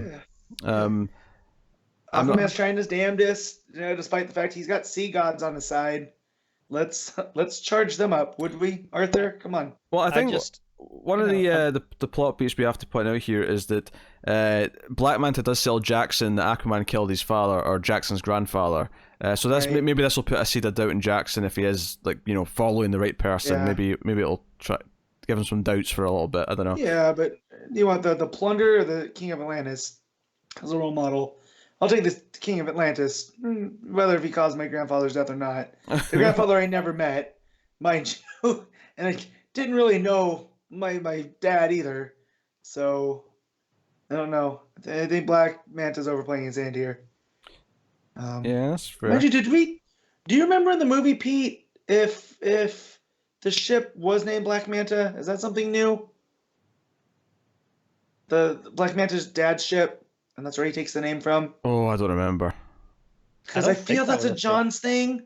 Yeah. And it would have popped up in the movie because it felt familiar, but I don't remember. I don't recall that being in the movie. It was more just a, hey, this is what we do, right? You know, this is what I did. This is what Dad did. Right. It was like a legacy name for him. Gotcha. But no, I liked that showing up here. It's clear on the side of the boat. It is, yeah. You know, they're teaching a lesson about football, and whatnot. So, but no, I liked it. I mean, it wasn't like you guys said. It is weak compared to what we've had out of Kelly Sue, but I still had a lot of fun reading it. Just Manta being diabolical with the town, you know, launching stuff. You know, I mean, for having to tie into kind of what's going on with the Doom stuff, because it's, you know, Manta's got his big mech suit and whatnot. I think it does a decent job of it. I like the kind of the chaos of the town. What was interesting is that we had the annual last month that was set after this, which is kind of weird. Yeah. But like I generally enjoyed it, and I really liked the ending more than anything. And I thought the flashbacks were fine, if you know, not the most, you know, exciting thing in the world. So, you know, and the art is not bad. Obviously, I don't think it's quite as good as it has been in this book. It was all right. You know, there's nothing that was glaringly wrong with it. I just don't think it was as strong as it has been. I thought the action was particularly good. Anytime the Mecha Manta was firing his big blast or fighting the Kraken at the end, like all that stuff looked really good. So, you know, no, I wouldn't be too harsh on this. I feel like Connor's about to give it like a 4, and we'll sit here and be like, what? And that's fine, but... Well, it's on us, Pete. We gotta stop being surprised. He's the ginger degrader after all. I'm sorry if I have higher standards. That's cool. That's gonna lead you, you know, to a lot of disappointments. Just be like me and Pete. Oh yeah, that's really what I want to do. Be like Pete. I feel like I do have high standards. I feel it's like people always think I'm too harsh. You have high standards for different things. Yeah. Yeah. Connor next to me, like if I've got high standards, then Connor's just a complete prick. So, Matt, what are you giving? I thought you were going to come up with something more eloquent than that. Well, that was the joke. That was the joke. I was have to explain it. I'm giving this an 8. That's an 8. There you go, Connor. 5. I'll give it a 7.5. I'll go a step lower. I can't quite call it great. I think it was solid. Really like the ending. I'm excited to see where it goes next. So I swear there's books I like this week. Yeah, well, next one you didn't read. So Supergirl 36 is next. This is Marc Andreyko still with Eduardo Pansica on the art. That's maybe second last issue from him, or maybe the last one. I think so. How's this coming soon? Okay. So this issue suffers, unfortunately, because it is tying into what just happened in Batman Superman this week, and it repeats some of the story beats and gives them to us again, which always is a really weird thing to do when you're reading both books. Yeah, especially when I feel like Williamson handled it a little bit better, probably because he designed it all, right? Yeah. Because and I'm not going to blame Andreyko too much because I've been loving his Supergirl run. I think it's been really solid, and I'm excited for Hauser, but I'm actually kind of sad to see him go because I've really enjoyed his run. Yeah. I think this issue though just suffers, and it amounts to two things. She's in a kind of like a catatonic state from Brainiac 1. Right. Who like has her thinking she's like fighting back and getting out, but she's really just standing there taking it. But then she hears the alarm from the fortress from Batman Superman, flies off. We get some of the same scenes again of her being infected, and then we get a sort of new scene with her and the rest of the Secret Six talking about stuff. But the book ends with her going back to Brainiac 1 and basically just demolishing him with her heat vision. And I actually love that page. The page of her firing her heat vision to destroy Brainiac 1 is actually a beautiful full page spread. And the heat vision has a more kind of like fiery look to it. It's almost like unstable looking compared to normal heat vision. Yeah. Which is a nice touch. So really like that, and I thought the art from Pansica was pretty solid. Not as good as Marquez. I think that's the downside here is we have some of the same moments in Batman Superman from a better artist, and that kind of makes it look a bit worse. But it's pretty solid. My biggest problem with this book though is because it spends half of it recapping stuff in Batman Superman. I got to the final page where it said next time, and I went, oh, wait, it's over? That's it? I felt like I got it was half a a quicker story. read, and it almost feels like, you know, the stuff that was set up with the, you know, the offer stuff with Brainiac, that's all just been thrown out the window because now she's infected. Mm-hmm. So it feels kind of like the last couple issues that led to this were a little bit like, it feels like whatever Andreyko had planned just gets thrown out. Yep. And that this is him leaving now. Yep. Which is a shame. It was fine. Because I would have been happy with this book just like not doing anything to do with, but you know, just have it set before Batman Superman's arc, and then just ignore it and not have evil Supergirl here. But Jodie Houser's doing a whole arc with this version of Supergirl, so that may be fun. Infected, We'll see how it is, but so unfortunately this is easily one of the weakest issues of this run, just because it's a tie-in issue, and it's forcibly a tie-in issue that feels, well, forced. So so I hate to be a downer on something. Unlike Connor, I feel bad for being a downer, whereas Connor seems to relish in it. Me too. So Me too. You know, so we'll see how issue 37 goes. I'm looking forward to it, but issue 36 definitely had that tie-in stink that felt a little bit redundant. So, especially since it just kind of wrapped up what she was doing before in a couple of quick things. Even though the page looked great, it was just like a quick. We have to wrap up that quickly, so we don't have to explain why this is still a thing later. And that was it. So, what are you giving it, Matt? I'm gonna give this a 7. I have to go with a 6. There you go. It's probably a bit too redundant for me. There you go. That's Supergirl. It gets extra points because of the death metal Supergirl. I can't. The outfit looks good. The outfit does look good. Yeah, I love it. I can't deny it. All right, that'll take us out to Jimmy Olsen, issue 5. Matt Fraction writing with Steve Lieber on the art. Yeah. Take it away, you two. So where do you want to start? Yeah. I mean, I guess we could start in order. We could do that. With Bruce Wayne. Yeah, who's at a I'm just gonna read this real quick. An Asian fusion Tex-Mex fusion gastro slum food, but FU with the umlauts D. With this I guess Instagram alpha influencer. Yeah. All just very annoying, but annoying to a point. Like, this was Fraction being like, how can I upset as many people as possible? Pretty much. Yeah. That and he tells her, so she's just basically tells him, I'm here just to get my points up on the internet, you know, dinner with Bruce Wayne. Pretending we're interested with each other. Right. And he tells her, I'm Batman at night. And she like, says, really? Really? No, just another one of my hilarious jokes. And then calls over the waiter. Which gives us to my favorite part, where you get there's a war between Toyman and Ventriloquist, between Metropolis and Gotham. So the toy Batman war. has to call the toyetic. And Batman calls in Superman, to where he brings in Jimmy. He's like, why is he here? And I kind of love Fraction's Batman here. Yep. And because the text is a little bit scratchy there, so I'm fully reading this in the Bale voice. Yeah, right? It always rains. It always rains, but never washes away the suffering of the innocents. Silences the screams of those who Gotham destroyed. Who's your little friend? And then he gets mad that he's a civilian. He tells him this is war. And Batman's like, Superman's like, it's a toy war. Toy war. And in war, you're either the soldier or the enemy. You are my enemy. And he smacks Jimmy's camera out of his hand. And they just stand there in the rain. And my favorite, which this is so on brand, he goes, Jimmy's like, what an app. I know, I'm sorry. He's pretty messed up, I guess. So then this leads to an entire throughout the issue where Jimmy and Batman are at war with one another. They're and having he's a doing prank stuff. war. Yep. And we get to a part where it really hit deep to what it's like to live in Gotham City, because Timmy Olsen is interviewing this guy. He's the guy in Gotham that builds the gigantic things that end up in the Batcave, or when they need one of the supervillains needs something that looks mundane but is gigantic, they go to this guy.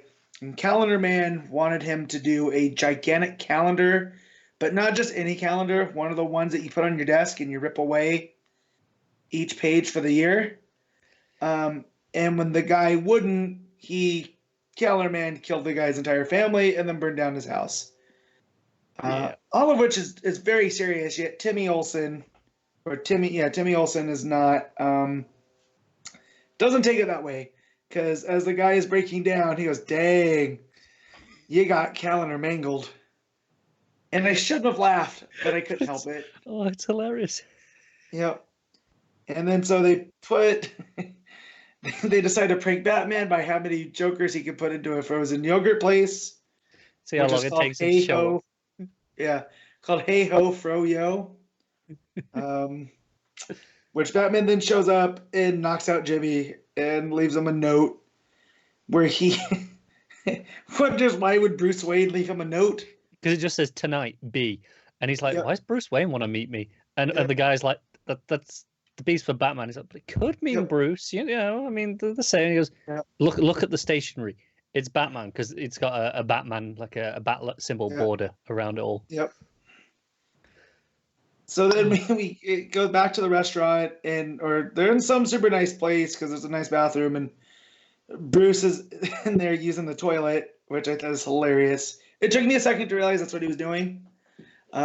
He sat there reading the paper. Yeah, but he finds out that Alfred pays random people to laugh at Bruce Wayne's jokes. Laugh so hard they cry. So Batman goes, "How'd you figure this out?" He gets back to Alfred. He's like, how much have you paid all these people to laugh at my jokes all these years? And it's $85,400. Because of Amazing Detective Alfred.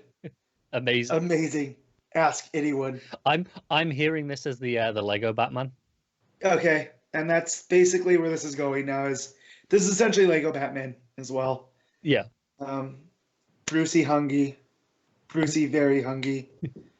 And then he puts on, for whatever reason, the arrow through the head, the headband. I like it. Yeah.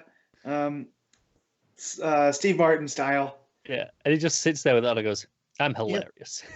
Yeah. And then we get to a funeral for Jimmy Olsen. And this is Element, right? Yeah. Yeah. A Metamorpho. Yeah. And he's crying, and he basically says that he pawned Jimmy's TV. He's like, "You got a real nice TV, pal." Yeah.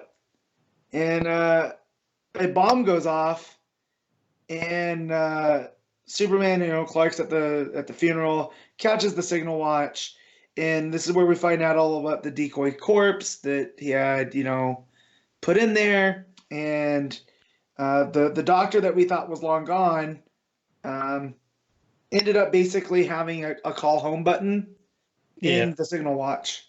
I think one of my favorite bits here is when he starts getting up out of the grave, and they're like, "It's a zombie Jim. It's a Jimmy Olsen zombie." Zombie Jimmy. And so he goes, "Yo, run everyone! It feeds on brains and bow ties." Yep. And so he thinks that now he's killed Jimmy, but this was all just that decoy.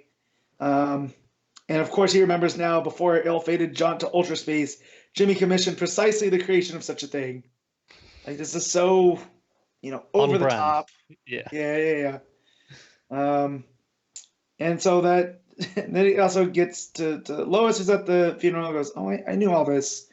And then it conspicuously cuts to Jimmy's brother, Yeah. And so, they announce Jimmy Olsen's still alive. And this is where it cuts to the really interesting part for me, that throughout the time, the Luthius family leaves, strikes oil in Texas, comes back to Metropolis, where we get a Romeo and Juliet Oh, it is straight up just Romeo pairing. and Juliet. Yeah. Yeah, of the son of Barnaby Willingmont Fountainblue Olsen and Aloysius Lutheus Luther. Mike, Oh, coming in there. This was a very interesting little bit because they're having a dance. They're at some ball. Yep. And they fall into love, or they fall in love, and the families pull each other away from them. Yet it only makes their love grow, to the point where one of the Luthers basically kneecaps the Olsen, and they are never together. Yeah. And he goes off. And by the way, the kids' names Jimberly Jimington Olsen. Yep, Jimberly Jimington Olsen and Hannah Alexandria Luther. And because of course, these families love it, don't they? Right. And so Jimberly marries Lucy Lawrence Gatter, who have the agreed upon family of 4 boys, 4 girls, and advanced his family's fortune considerably before dying in the tragic Buffalo catastrophe, which, of course, because he's an Olsen, there's a Buffalo catastrophe. Of course. And then Hannah marries, and they both look, these are family portraits, old style. And they look miserable. Right. Hannah marries into the Hambledjam family of the concrete and construction, forming a business alliance between the Luthers that transform Metropolis. They had 3 children, all girls, right? And Luther's going over this family history stuff. But there's a 4th, very Olsen-looking child. And by that, he means ginger. Right. Not just that. This looks like a young Jimmy Olsen.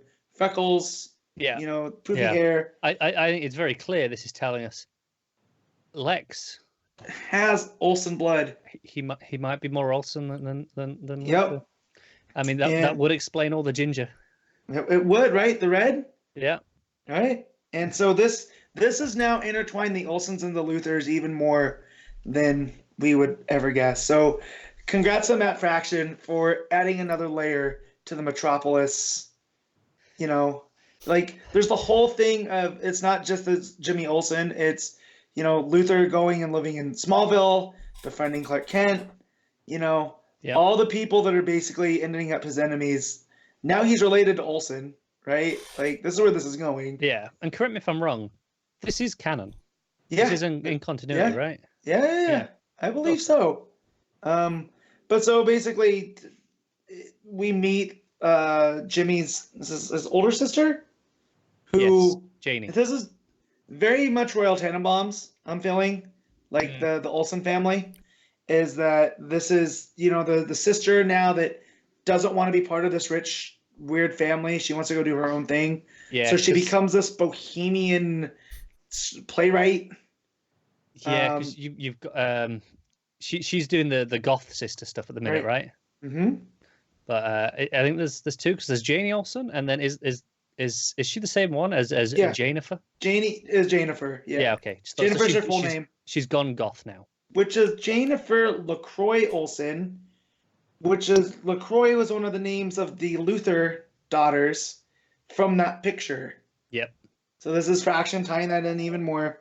So basically, Jimmy goes up to talk to her. She's like, "Well, no, my brother's dead." Because he's in a disguise. He's holding up a sign. Like I said, Batman 316. Yeah. But he's wearing a big afro wig, rainbow wig with a matching fake rainbow beard and mustache. Big glasses. Yeah. They talk about how they have similar freckles, and then we're still gonna learn Lex had freckles removed. Right. We'll find out. And so he's thinking that Lex Luthor wants him dead. Why are you whispering? Because of rules. There's all kinds of rules. When you break them, bad things happen. Yep. Don't even ask about the windows. And he goes to his apartment, and there's a Batman-shaped present. Janie goes and opens it, where she is covered in red goo. Yeah. And it's Dexstar. Batman left him a present of Dexstar. Game on. And then it ends. So basically, this drove the Luthor-Olsen rivalry, right? Yep. It might be a little bit more related than we've thought. And it's clearly the brother I feel, that's trying to have Jimmy killed. Oh, certainly. But I love this prank war with Batman. Yep. Batman thinking he's hilarious, but Yep. Alfred is having to pay people, Yep. but Jimmy actually thinks he is because Yeah. he's like, oh, this prank, it's Dexter doing his blood vomit onto them all, Right. and he's like, oh my god, Batman's hilarious. Game Right. on. All right, I'm going to get you guys to wrap this up because we've got a bit of a time limit today. And Matt assured me before this part started that he could do this in under 10 minutes. It has been 13, so get to your ratings. So anyways, Art kills it with a lot of the stuff here. Yeah. But yeah, no, this is an 8.5. Yeah, I'm gonna go with the 9 because I just had a blast. It's fantastic. Yep. All right, that'll take us on to Metal Men issue 2, Dan Didio and Shane Davis writing. I didn't note down who was on art. I think I wrote down Dan Didio and Shane Davis and thought that was it because I assumed I'd written 2 names, that was enough. But yeah, so Metal Men. I think Shane Davis is on art because they're credited as storytellers and then Didio dialogue. Yeah. Oh, so I'm not an idiot. Fine, I just second guessed myself. That's okay. Yeah, and it's Michelle Dalecki on inks. So yeah. Yes. Cool. All right, so they go to the pit. Magnus was called into the pit. Metal Men are with him, his new Metal Men, because we know he's been redoing them over and over. And they're here to check out the sentient liquid nth metal. Yes. Yep. And there's some backstory with Magnus and the sort of the ex-girlfriend here, and some drama there. The Metal Men pulling off some Harry Potter jokes, I think. Yep. Which I'm sure pleased you too. I was feeling ridiculous. Yeah, I was laughing at just the ridiculous one, and then we got a full-on, Expecto Patronum. I was like, okay, let's just go all out with it. Mm-hmm. So, basically, the activity starts up, and lead and iron, thank you. So lead forms a dome. Iron becomes these big sort of holding plunger things at the top, right? And they'll try to contain it. And then mercury and tin form like walls to make a boundary, complete with barbed wire for good fun. So. I think I like this issue again. I like the first one a lot. I think this one's nice and simple because it is just the containment, or the attempted containment. And the death of Gold. The death of Gold. The rest of them get beat up pretty badly. But luckily, Magnus has got some Thanagarian tech here to control the nth metal. Right. And they're able to sort of do... I also love Gold, before he dies, doing Screw You and turning into a big giant screw. And, going right through them. This is Metal Men's a concept that I feel like would make a great cartoon, but you could probably never do it in live action. No, not yet. It's just too goofy, like seeing these big walls with faces like sticking out of them, and screws and whatever else. And this nth Metal Man is like mimicking Magnus, taking his appearance, kind of thinking like him. He actually points out when he kills Gold, he says, "Oh, there's a resemblance of life, but no real life," and then takes out his heart or whatever. The responsometer. Thank you. That's what they called it, and crushes it, and that's what sort of kills him. And then there's a weird one-page thing somewhere dark in a secure, undisclosed location of like a green bubbly suit. I don't know what to make of this. You don't know who this is? I recognize him. Wasn't he in Superwoman? It's Chemo. Yeah. Oh, yeah, Chemo. Yeah. Yeah. I don't know if I've ever read a story with Chemo in it. So he's the sentient. If you read Infinite Crisis, you did, because. Oh, okay, I've just forgotten then. They dropped Chemo on Bloodhaven, and it created a catastrophe, and that's what led Dick to fight the Secret Society. Clearly, this means I have to reread Infinite Crisis. Yeah, but it's been a while. It's been it's been like 10 years. Chemo's one of the Silver Age. He's a sentient toxic waste dump. Yes. In man form, he has like this, kind of amoeba-like containment thing here. So he's bubbling up. He's getting ready to immobilize. I think it makes sense to use him against Metal Men in the sense that they're corrosive. Yeah, and even just the sense of they are like an element made form. Right. And this is kind of similar in that it doesn't actually quite take its own form. It's a liquid. It can't completely solidify, but it puts it in a suit. But it is kind of still that kind of leftover element waste that kind of works. Yeah. Nth Metal Man seems to react in his cage whenever Magnus is emotional or reacting to something because he's kissing. Yeah, which makes sense because it's nth metal is a psychic metal. Mhm. Yeah. So yeah. And then it Yeah. starts mirroring him again. But she thinks it's not actually responding to him in a way that he thinks. She thinks it's actually playing with him, like it's mocking him almost. Which, given that this is only issue 2 of the mini, I'm suspecting that she's probably right, and that it's. I think especially once he pulls out the pipe. Yeah. And he's like, okay, Yep. now it's just being obnoxious. I'm like, yeah, he's doing this intentionally. Yeah, and then the big thing that happens back at the pit though is a giant like kaiju-sized manta of some kind comes Yeah. flying out the pit with laser beams out of its eyes. I love this going full monster movie is kind like is what I like about it. It's what I liked about the first issue. I mean, I like the stuff with the Metal Men and Magnus kind of like talking about what makes life and all that, but it's the monster movie stuff that I'm really digging in this book. Just the goofy shenanigans. Yeah. is great. Yeah. So this mantis flying out, and I love the actual page where it does because I love the sort of the chubby guy at the bottom screaming. I think he looks great as a reaction shot. Yeah. It's just such a 50s sci-fi movie page. That could be an old film poster. It could be. Yeah. So he flies out of the mountain and he seems to be coming towards Magnus's lab. We just see the shadow on the mountain. I love the next timeline. Metal and Monsters and Magnus. Oh my. Yeah, I had a blast with this. I was looking forward to issue 2, but I was worried that it would maybe be one of those things where I liked issue 1, but it might sort of lose its luster in issue 2. It's got enough charm to keep going. It's got charm, it's fun, big goofy action. And there's going to be heart in the background with them, discovering actual humanity. Yes, I would expect so. So, very good. And in Chemo, I'm curious to see how he plays into it now. Yeah, I'm trying to. I feel like he's always fighting the Metal Men, so that might be why he's here. That makes sense. Can't find it. Yeah. As soon as you said the name, it clicked in place because he's in. I didn't play a lot of it, but there was a mobile game a while ago from DC, and he was one of the characters. He was like one of the shitty characters that no one really wanted, but you got him for free, basically. Yeah. But yes, I do not remember him in Infinite Crisis, but it's been a while apparently. Yeah, well, it was before Infinite Crisis. It was before, okay. Yeah. Well, it's not me I read it though, because I read a lot of the tie-ins and all the stuff right up. Yeah. Because I read. It says here he was in Infinite Crisis 4. There's a panel of him. Yeah, there's a panel. I believe of they do drop him. Like I say, it's been so long. Yeah. It's been a while. All right. What are you rating him at? I'm gonna give this 7.5. It's fine. I did not enjoy it as much as you guys did. It is good. On a smaller week, I probably like it more, but knowing that I had so many, kind of felt like homework. I mean, I like this more than a few of the other ones we talked about. Connor, what were you giving it? Yeah, me too. I'm giving it an 8. Had a blast. Yeah, we'll give it an 8 too. Metal Men is good fun. We'll take Connor on to Dial H for Hero, issue 9. Sam Did you not read this? I didn't read the last one. I'm behind, which is why I didn't read this one. Oh, because I was away on the last issue, I think, because I had to catch up on that. That was a hell of an issue. Not necessarily in what it was, but just the core concept of you could read it in 2 different ways.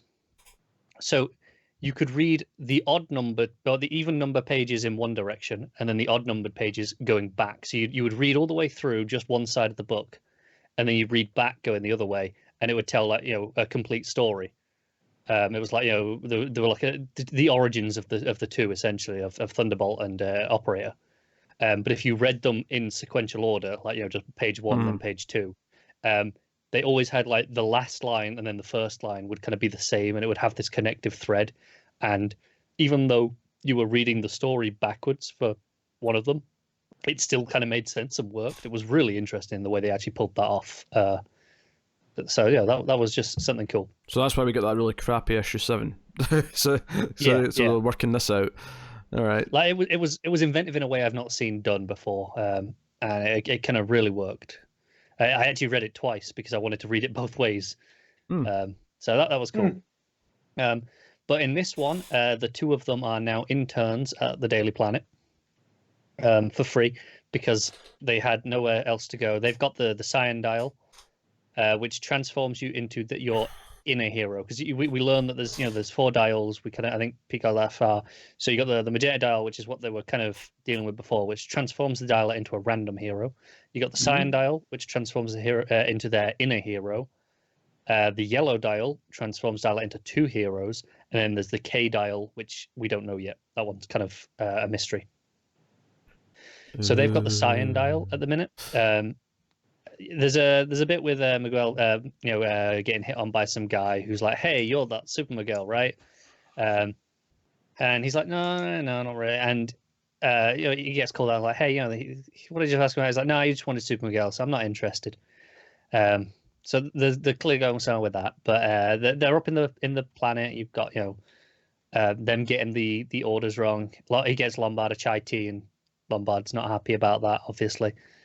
But it's like not the first time they've got this wrong, or he's got it wrong specifically. But he keeps having this urge to use the dial. He's one of them now. He's kind of addicted to it. He's like, keep going. Oh, I just want to do it. This is also pointless being here doing this. We're not even getting paid. But I could be a superhero. I could be doing something.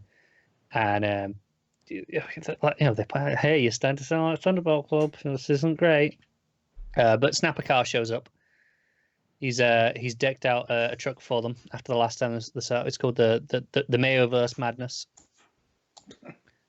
So it's left over from some League tech that he was in their old base still, and we don't really see what it does just yet. There's a bit at the end, but right now when you introduce it, it's just like I don't really know exactly. I just kind of built it to specs with what the operator told me, and then he takes the phone off Miguel's and phones the operator, and he's like, "Hey, now leave me alone. I've done it now. Piss off. Leave him to it." Miguel and operator has a talk because Miguel's been ignoring the operator for a while because he's just in that headspace, and the operator's like, "Hey, no, you can't use it. If you use it, they'll know where you are. They'll find you." But he gets to it. He's there. He's like, "No, everyone keeps telling me not to use it. But if I did, maybe I wouldn't have needed Superman to save me. Maybe I can help other people. Maybe I can be Superman." So he uses it, of course. And we get a new hero. This is, the inner hero that he actually is. And he is the early adopter. Which is... so he's a hipster. I mean, you could read it that way. We get his secret origin, as it is. And, art style shifts, again, this old kind of pulpy 40s style thing. And, Scott was always the gung-ho to have the swingiest tech, the newest device, the next big thing. But while our Didio camped out for an upcoming release, created a metaphysical tunnel between his brain and his tech. So he's like, he always needs the new tech because he's always yearning for more stuff. So he tries using some of it, get a little sequence, and it's not great because they ask him, "Hey, so what are your powers?" He's like, "Oh, I'll guarantee, I'll demonstrate." He's like, "Okay, this is the dark web." So it shoots a net to ensure any bad guys, and he shoots it, and a little blue bird comes out and tweets essentially, and he's just like, "That one's still in beta, working out the kinks." So he's like, the next one is the privacy Zuckerberg. It will show everywhere a criminal's ever been, and it just kind of pops out some confetti, and Lombard's laughing at him. So he's like, "Oh, you're a jackass. Face the power of the unsubscribe button." And he pulls it out and points at him, and it's just a down thumb from Facebook, and it plays a Kiss from a Rose. So Lombard punches him, as you'd expect. And he's like, "No, this is terrible." But anyway, at this point, Thunderbolt has kind of realized, he's felt that the dial's been used, so he sends off his team, and he's like, "Right, this is too big for just one of you to use, so I'm sending 4 of you." So 4 of them use the dial, and we get their take on the Ninja Turtles. And it cuts back to that early Ninja Turtle style comics. They all have a different name for themselves. So there's Joe, the tween-age irritable librarian gecko. Then there's Gil, so the tween-age irritable bit stands, and so does the geckos. But you've got librarian, gangster, pirate, and butcher. So there's one that he's a gangster. He's got a big Tommy gun. You've got the pirate with a sword, swashbuckling, the butcher with a meat cleaver, and we go through their origin, and they all have their take on Cowabunga. and because they can't decide what it is, and they're all kind of amusing and they're fine until it gets to the last one where it broke me because the butcher comes out last who does it, and his one is Chip Zdarsky. And that just as a little joke there, just it was an extra layer that just broke me. But it's them trying to fight the early adopter, who obviously thought he was Super Miguel, and that's it. But then Lolo Kick You shows back up because that is her inner hero. She actually is that one, and saves the day. Beats all the turtles enough that they get out, and the turtles are shouting about calzones instead of pizzas, or geckos. Sorry, I should say, not turtles. But they get into the Mayo Madness van and drive off, and they're in the multiverse. So next, 4 dials on Infinite Earths. So I'm kind of into this. This is great stuff. It's been a blast again. Back on top form. Having all the multiple styles. You have the black and white geckos in the early turtle style clashing with the other ones that are going on in the same panels. It's great stuff. This is like an 8.5. Okay. Well, she'll take us on to the first of 2 Black Label books. Batman White Knight presents Von Freeze issue 1. With I actually didn't know down the creators, but it's Sean Murphy writing, for sure. Klaus Janson on art. And Klaus Janson on art. Because I read the letter at the back from Murphy saying, he doesn't usually write for other artists, but this was, they sat down and this was meant to be actually taking place in the first book. So think of it as a deleted scene, but it did say it was kind of set thematically between issues like 5 and 6 of this one. Yeah. Well, I thought he said of the first issue, because you see at the end Batman and Harley picking up something from Freeze. It definitely said between 2 issues at the end, and he's letter. Yeah. Hold on. It said between 6 and 7. 6 and 7. There you go. Of the first, right? No, it says Curse of the White Knight. Oh damn. Yeah. So it's something that's coming later. We've not got there yet. So it'll be relevant at some other time. So this is the story of Von Freeze, and it's basically kind of I don't want to say a typical Jew escape sort of run on the run story in Nazi Germany, but it kind of just does that in the context of Mr. Freeze's father was this okay guy at first. He worked with this Jewish partner, and they were making stuff for the betterment of mankind.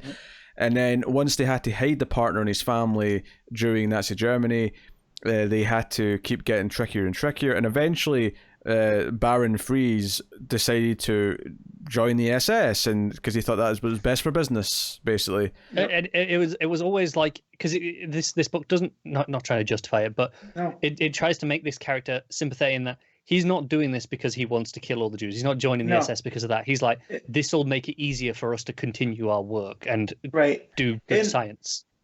And from stuff that I've seen, like, it's easy just to go, oh, Nazis bad. But when you think about what was going on in Germany a lot of the time, Hitler didn't invent anti-Semitism. That was already there. Oh, of course, he just channeled it.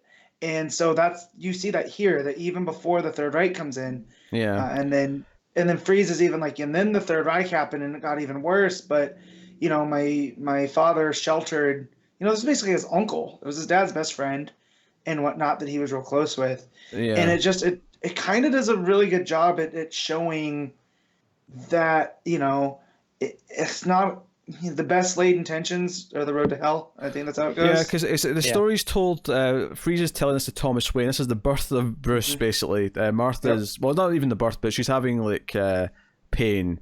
And they bring her over to Freeze because he's close and they're friends. And it's after they've kind of dealt with Martha, they sit down and they start talking about his dad, and Freeze tells them the whole story, which is where we get, and this is most of the book. Once we get there, is just a story of this friend that his dad screwed over in kind of the worst possible way.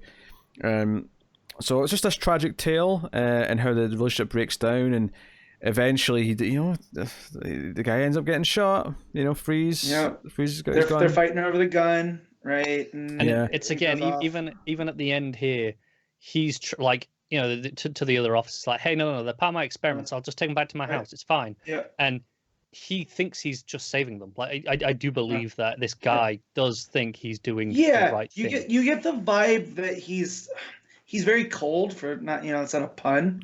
That he's a scientist in that way, that there's not a lot of emotion that goes into things and stuff. So he's just using with reasoning, but the Nazis aren't there to play. They actually believe in the BS, and they're like, well, no, we're gonna call your commander, and we're gonna get this checked out first. Yeah, because this is after they've moved to the new lab, because this is a big moment actually, because they're at their lab in the city, and the family's hiding in the basement of the lab, and then it's like, no, we're going to move to this bigger place, and they sneak everyone there, and when they get there, and the guy's not really happy, because he's like, you're wearing colours of the SS, you're doing all these things, and they've killed like so many of my people, and they get to the lab, and they're literally using Jewish people as test subjects for their wacky experiments.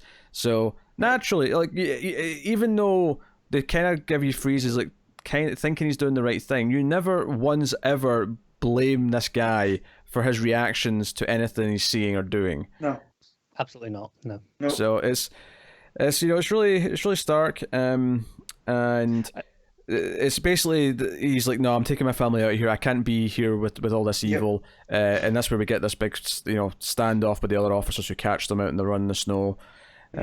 Which leads to his death, and we find out the baby that his wife had, and during all this hiding, is Nora, and young boy Freeze is going to take care of her. Which interesting relationship, given that he's kind of a big brother to her in a lot of ways. But and it adds a dynamic that he's always going to keep her safe. So in the Freeze that we know, of course he's going to try to find the cure and whatnot, right?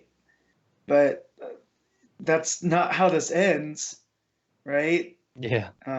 Because before we go into it, where it goes in the future, let's just say we see it probably and should be the first ever freeze gun blast.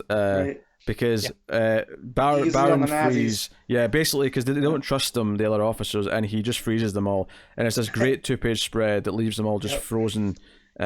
Pointing their guns. It is like a last resort at this point for this guy, because he's constantly like, no, I outrank you, just do what I say, and he is trying to do this without killing them all. And I think my favourite part of this, how brutal it is how after he's frozen them all and they're still actually alive, he goes up and shoots them point blank in the face, and they're ice cubes basically. And then you see young Victor kind of in horror watching. See all this? Yep. He was already fearful of his dad. This only makes it 10 times worse now. Yeah. Yeah. So then he gives them a truck and they sort of escape. Get the family out and they immigrate to France, where Le Resistance wants to kill the Baron. Yeah, I kind of predicted that the baby was going to be Nora, but they actually kind of hold it back until this bit at the end when it comes back to not present day, but present day for the in the context of him telling the story to Thomas Wayne. And she says her name, Nora. So, and then the final bit at the end is. It sets up this watch, or this locket, and Freeze in present day gives that to Batman. This will be the bit that takes place between issue 6 and 7, I presume, when we get there. And Harley's waiting in the Batmobile for him. So, and he seems to be good friends with him. And Nora's there doing stuff. Yeah. Working on things. So he never becomes Mr. Freeze. He's just Victor Freeze, who created the cold gun, and so. I think that's a cool twist from from Murphy. That's there, and that it adds to this whole, his whole family history and whatnot, and how the U.S. took the Nazi technology through the military, and then reused it for the space program and whatnot. Like, there's a commentary on that here, and then the art's nice and moody throughout. From Jansen? Yeah, they are okay. I think it suffers because I'm so used to this book with Murphy art that it inherently just has a different look and feels a bit weird because of it. I thought it was a nice interlude for it. Yeah, I get that. No, I've been a fan of Jansen on other projects in the past, so I was already kind of prepared for what this was going to look like and how it is quite different from so it's a lot cleaner, a lot bolder and stockier. Now, obviously, this is coming when it is because this is when. Murphy needs the break, but it would have made more sense to be a couple issues later, a couple of months later.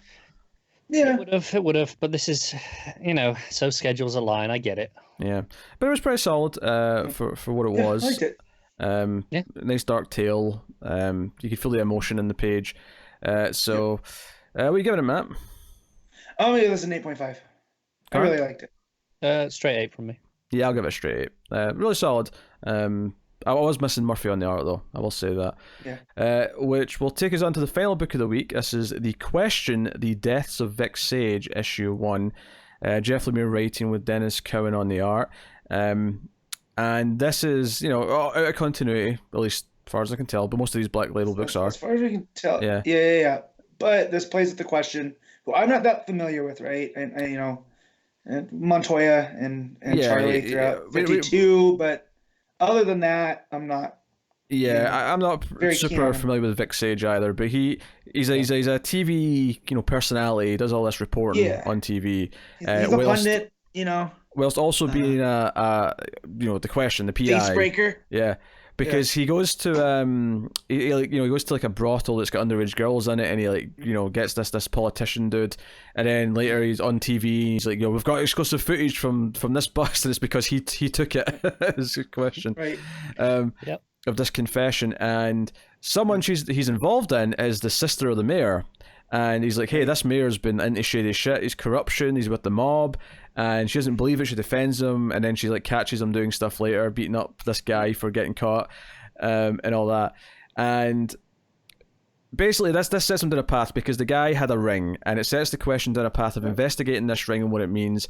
And he goes to see Tot, who's like his guy who builds him stuff and makes his masks and helps him with his research. Gas for the mask, all that. Yeah. And he basically looks.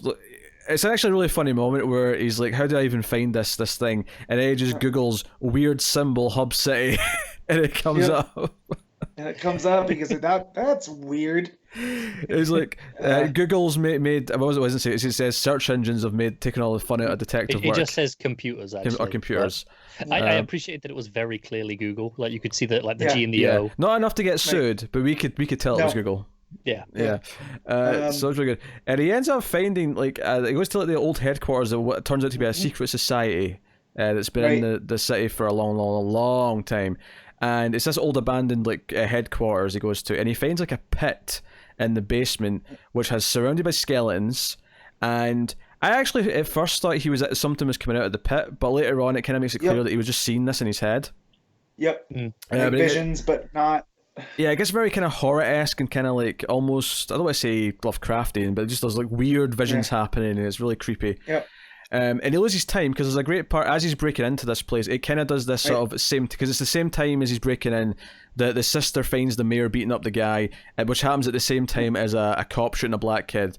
Because they all kind of from panel to panel, it's kind of shifting between the three events happening at the same time. It's a confluence of events. Yeah, and then when he gets out of the pit area, he comes out and he thinks that it's been a couple of minutes because he doesn't think he's been down there, but he finds out a couple of hours have passed, and Tot's like, hey, 3 hours. If you're not seeing it on TV, if you're not seeing that there's rioting because of this shooting with the cops, we need Vic Sage to calm this down through the TV, and but while he was down there too, he found a mask of kids with a bullet hole in it. And yes, it was a question mask with a bullet hole. You're right. Yeah, and so he's all confused. He keeps getting these visions. So the only place he can go is the guy that kind of trained him to bust heads, Richard Dragon, who's in a wheelchair. He gets there, calls him a cripple, and it's like, dang, Question does not care. And I definitely can see where Moore pulled Rorschach from. Oh yeah, yes. And he wants. But at the same time, I don't know if this is Lemire doing an homage to Rorschach at the same time. Right, because of it could be. I would like to think that it's not, because now we have Rorschach so ingrained that we can just do Rorschach, right? Yeah, I think this is probably just Lemire playing true to, Vic Sage. But that's what I mean. Is he leaning into it more because of Rorschach, because of Moore? It's possible. I'd have to go back and read the Vic Sage stories to tell you that. Me too. But whatever it is, he's very about the black and white, to the point. And stuff. So he tells, Richard Dragon, I'm having these weird visions. I need to know what's going on. And dude doses him with some type of hallucinogen. Yeah, so that literally sends him to another world. Well, no, I was taking it as like because it's called the Deaths of Vic Sage, and I was thinking throughout the book as like, well, so far there's no indication because I thought it was almost going to be like an anthology where he keeps dying in different continuities or something like that. Yeah, no. And it gets to this end, and well, he finds the mask with the bullet hole. I'm like, oh, I get it. There's been a previous Vic Sage that's died, right? And it's part of it's the mystery. And so at the end of when he wakes up after he's been dosed with this shit, he's in like the Old West or whatever it is, and he's got the scarf on with the hat, but he's the question. And he's kind of confused. So I think this, whatever he's gave him, is basically put him into this memory of a previous Vic Sage. Yep. Whether or not he reincarnates or whether or not it's something else, I don't know. But that's what's interesting. If it wasn't for the title specifying Deaths of Vic Sage, I would say it's just multiple questions. Because, a dragon actually says, someone else has worn this mask before you. Yeah, not necessarily that there was another Vic Sage. Yeah, but I still don't necessarily think it is all of them are Vic Sage. I could see the title being more of a, not a red herring, but like it's not a literal title. Well, it's not like literally Vic Sage has been dying. What I know about Lemire is he's very, very invested in human development or starting off one way and then finding yourself becoming a better person. So I see this as by the end of issue 4 of this, Vic Sage won't necessarily need that black and white philosophy, right? So it'll be the death of his old self becoming someone new, which is so on brand for Lemire. Yeah. Right? I don't necessarily think the title is going to be the most literal thing. I think it's going to be more metaphorical. So I left this towards last because I was like, I kind of don't want to read this. This is a huge book, right? I need more of this right now. Yeah, Matt, that's not to spoil my top 5, but this was the best book of the week, Matt, so you should have read it. Yeah. And I went into this going, I don't want to read this. This feels like homework. And then I started, and I was like, I gotta get back to work. I started this on a break. Yeah, the art in this is so suited for the detective tone that it's got. This gritty, scratchy, seedy underworld.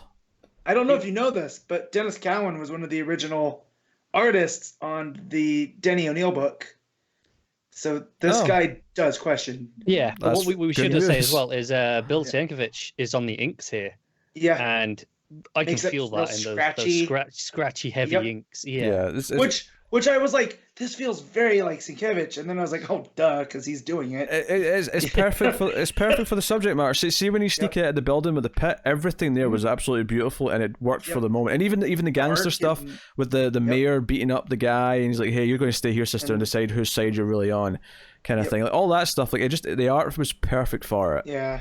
This sent me on a question hole to figure all this stuff out about, like, was this the same one? Because I remember Renee calling him Charlie. In the question, he finds out in the original Denny O'Neil that he wasn't. You find out he wasn't always Victor Sage. He was born Charles Zaz, like Mr. Zaz, and his middle name is Victor. So he ends up creating a new persona for himself. That name comes up. That name's in the book. While he's in the pit having his visions, he hears from the mask, kind of like from the rock. Yeah. It says, Victor, help me. Please, Victor, help me, Charlie. So yeah, I think this is Charlie. It's just he's not going by that, or maybe he doesn't even know that was his name. Right now. I don't think he does. Yeah. He was raised in an orphanage, and that's what. This is all from Wikipedia deep dives. Yeah. That his life growing up in Hub City, which is apparently more crime-ridden than Gotham, if you can believe it, led him to create this moral, this moral black and whiteness that he leads by, and that's what the book starts with. Yeah, it feels gritty. It feels crime riddled. There's f-bombs. There's but it's not. It doesn't go too far into it. But it feels like it's a mature book, and it feels like it's doing these things. So. No, I really like this. I wasn't super hyped either, but it's a Jeff Lemire book, and should have known better. It was a few pages into it, and I'm like, yeah, I'm super into this. After Killer Smile, which really let me down, that's what kind of let it there too. But I'm here for this one.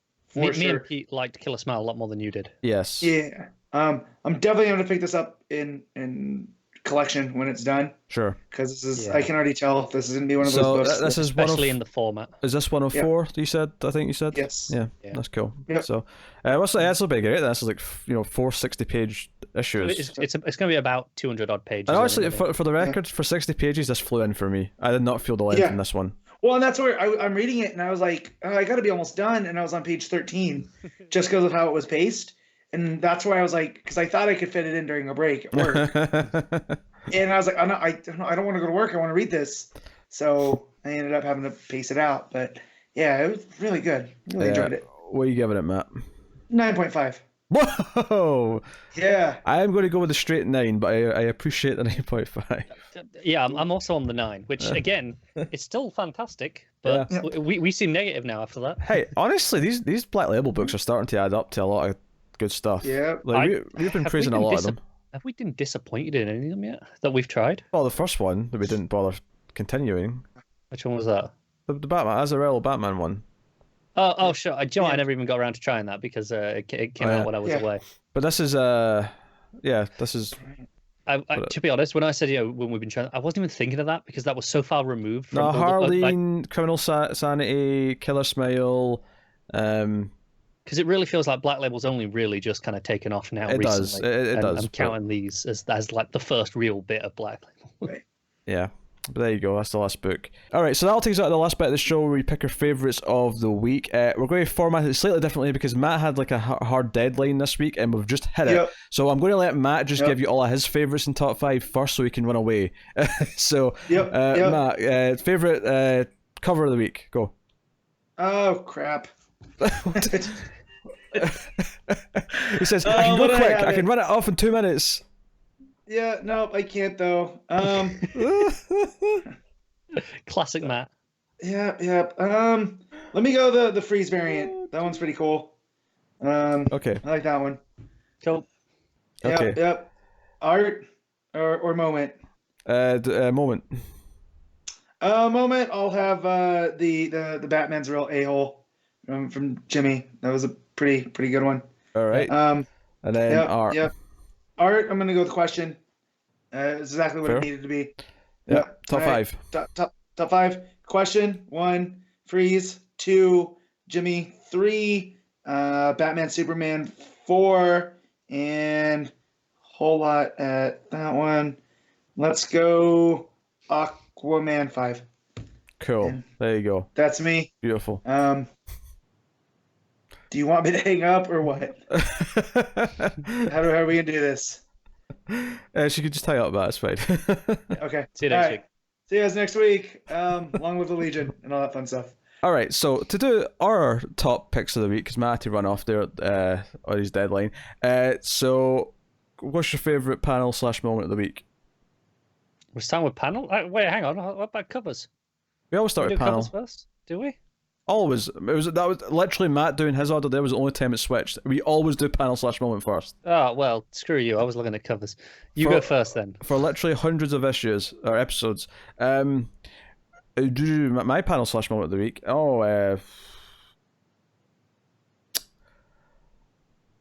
a good question. Yes, it's not nice, is it?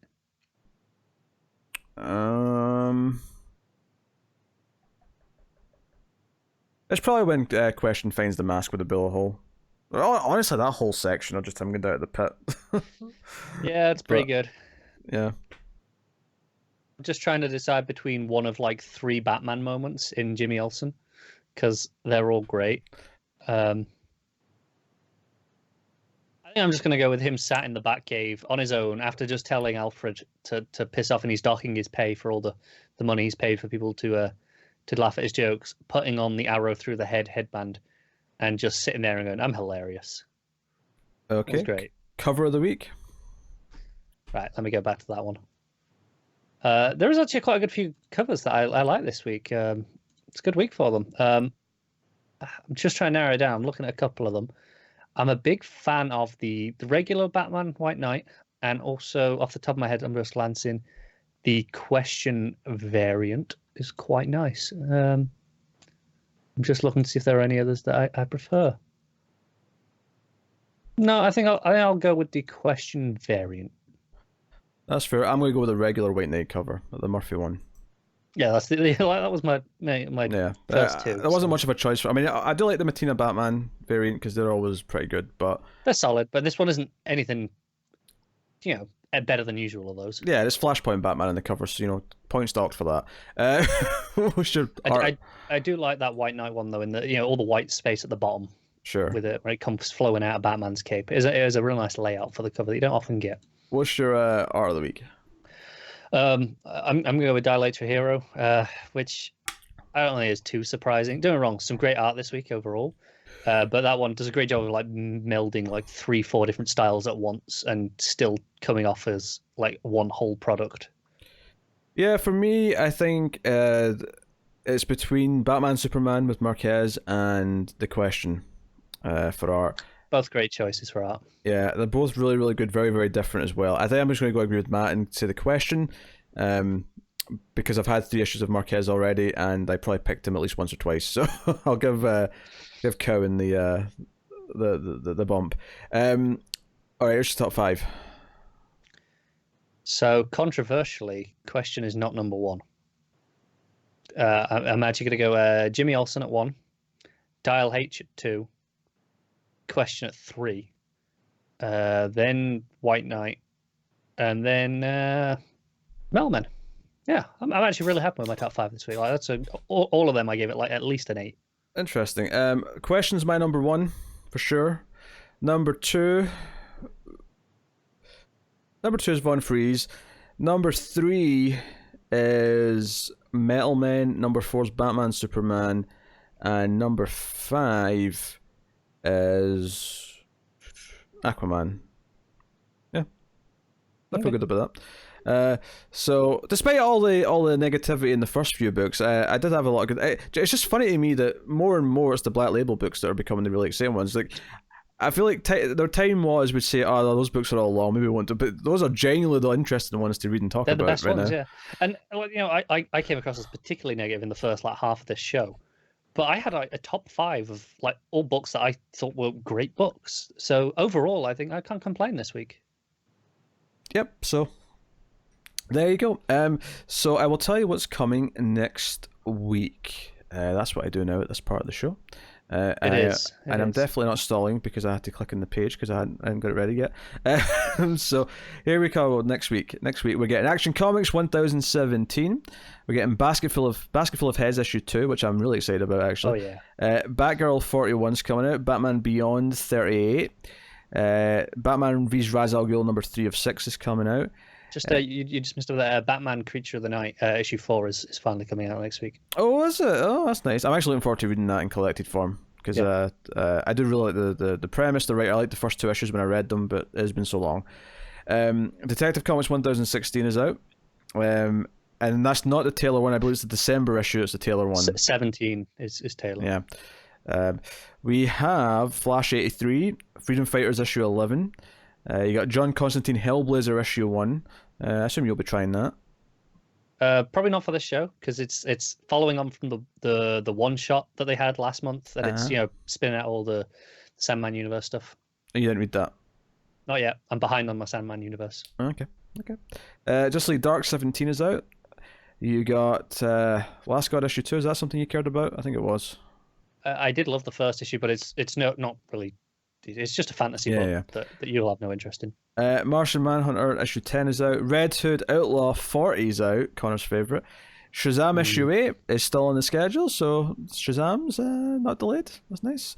Supergirl Annual issue 2. And Tales from the Dark Multiverse Infinite Crisis issue 1. And finally Terrifics issue 22. So that's the books that are out next week. Healthy amount. Yeah, I count about 8. Yeah, well, I've got 8 books next week, so I don't. You've got a bit less. I guess you're reading them all then. Oh no, because you're not reading Justice League Dark, so I must have missed one somewhere. Yes, you missed something. Apparently, I can't count to 9. Don't know what I missed, but just doesn't matter. Yes. So that's the books that are coming next week. I will take this time to thank our Patreon producers for the month of November. My goal to say it in the middle of the show has failed me yet again because I forgot. But not that I promised that I would or anything, but I've been wanting to try and do that. However, thank you to David Sharp Alison M. Fordas, Cindy Palacios, Tyler Hess, and Talking Superman for being our November Patreon producers. They are producers at the $20 tier or up on patreon.com/MailFlizzTV, where you should go because you can support us not for that amount. You can just give us $1 per month. Will get you access to bonus material. You get bonus cutouts and tangents, including me and Matt's wrestling talks, as well as stuff from some of our other shows, bonus episodes of some of the movie podcasts. And if we manage to do it and you're lucky, we might even have a special Crisis on Infinite Earths chat between me and Connor in time for the TV event. So we are working on it. We have both started reading. We've both read an issue. hey, I've read an issue and a half. Sorry, issue and a half for Connor. In about 9 days. It's like 12 meaty issues though that are really dense. So yeah, it's like a 400-odd page book. Overall. Yeah, but we'll do our best. Maybe it'll be like during the TV event rather than before it. Because I think if we get to like issue 9 by the time it starts, we're still going to finish it and do it. Here's the great thing. Yes. If we get that far when it starts and we don't quite finish it, it's fine because there's like a month between the two parts. Because you have the December 8th or so, those 3 nights there, and then it's back in the middle of January. So if we get it in over Christmas, that's fine. Yeah, Christmas treat. Yeah, because we're not busy during the Christmas time this year. Yeah, I know. Basically, if we don't get it in by like December 13th, we're screwed. Possibly. So that is something you can do over at patreon.com/MailFlizzTV. If you want to support us in other ways, though, you can do that by rating the podcast on Apple Podcasts. Very important. Give us 5 stars. More people find us that way. Give us a nice little review on there if you want. Some of those are quite nice and friendly and make us feel good. And to the 2 or 3 people who rated us 1 star, screw you. You're a bunch of bastards, and we can leave it at that. Thankfully, they're probably not listening now anyway. Well, yeah, you'd like to think if they give it 1 star, they stop listening. If they gave it 1 star and kept listening out of spite, then I'm glad they were here to hear my insult. Yeah, I get that. So, win-win for us, I suppose. So you can go and do that. You can tell us what you thought of the books in the comments on YouTube, like and subscribe, ding the bell, make sure you get the notifications. All those things matter. And of course, the obvious thing is just to share us out, spread us out on Twitter or Facebook or whatever social media you're using. LinkedIn, put out your LinkedIn profile. To be fair, the other day Pete did accidentally ask people to set us up a Tinder profile. Yes, I meant to say Tumblr. I said Tinder by accident. Yeah. Well, I've made worse mistakes. It's fine. So go do that. And then otherwise, that is us. So thank you very much for watching or listening. We always appreciate it. Keep reading comics, guys, and remember to never get lost in the Speed Force.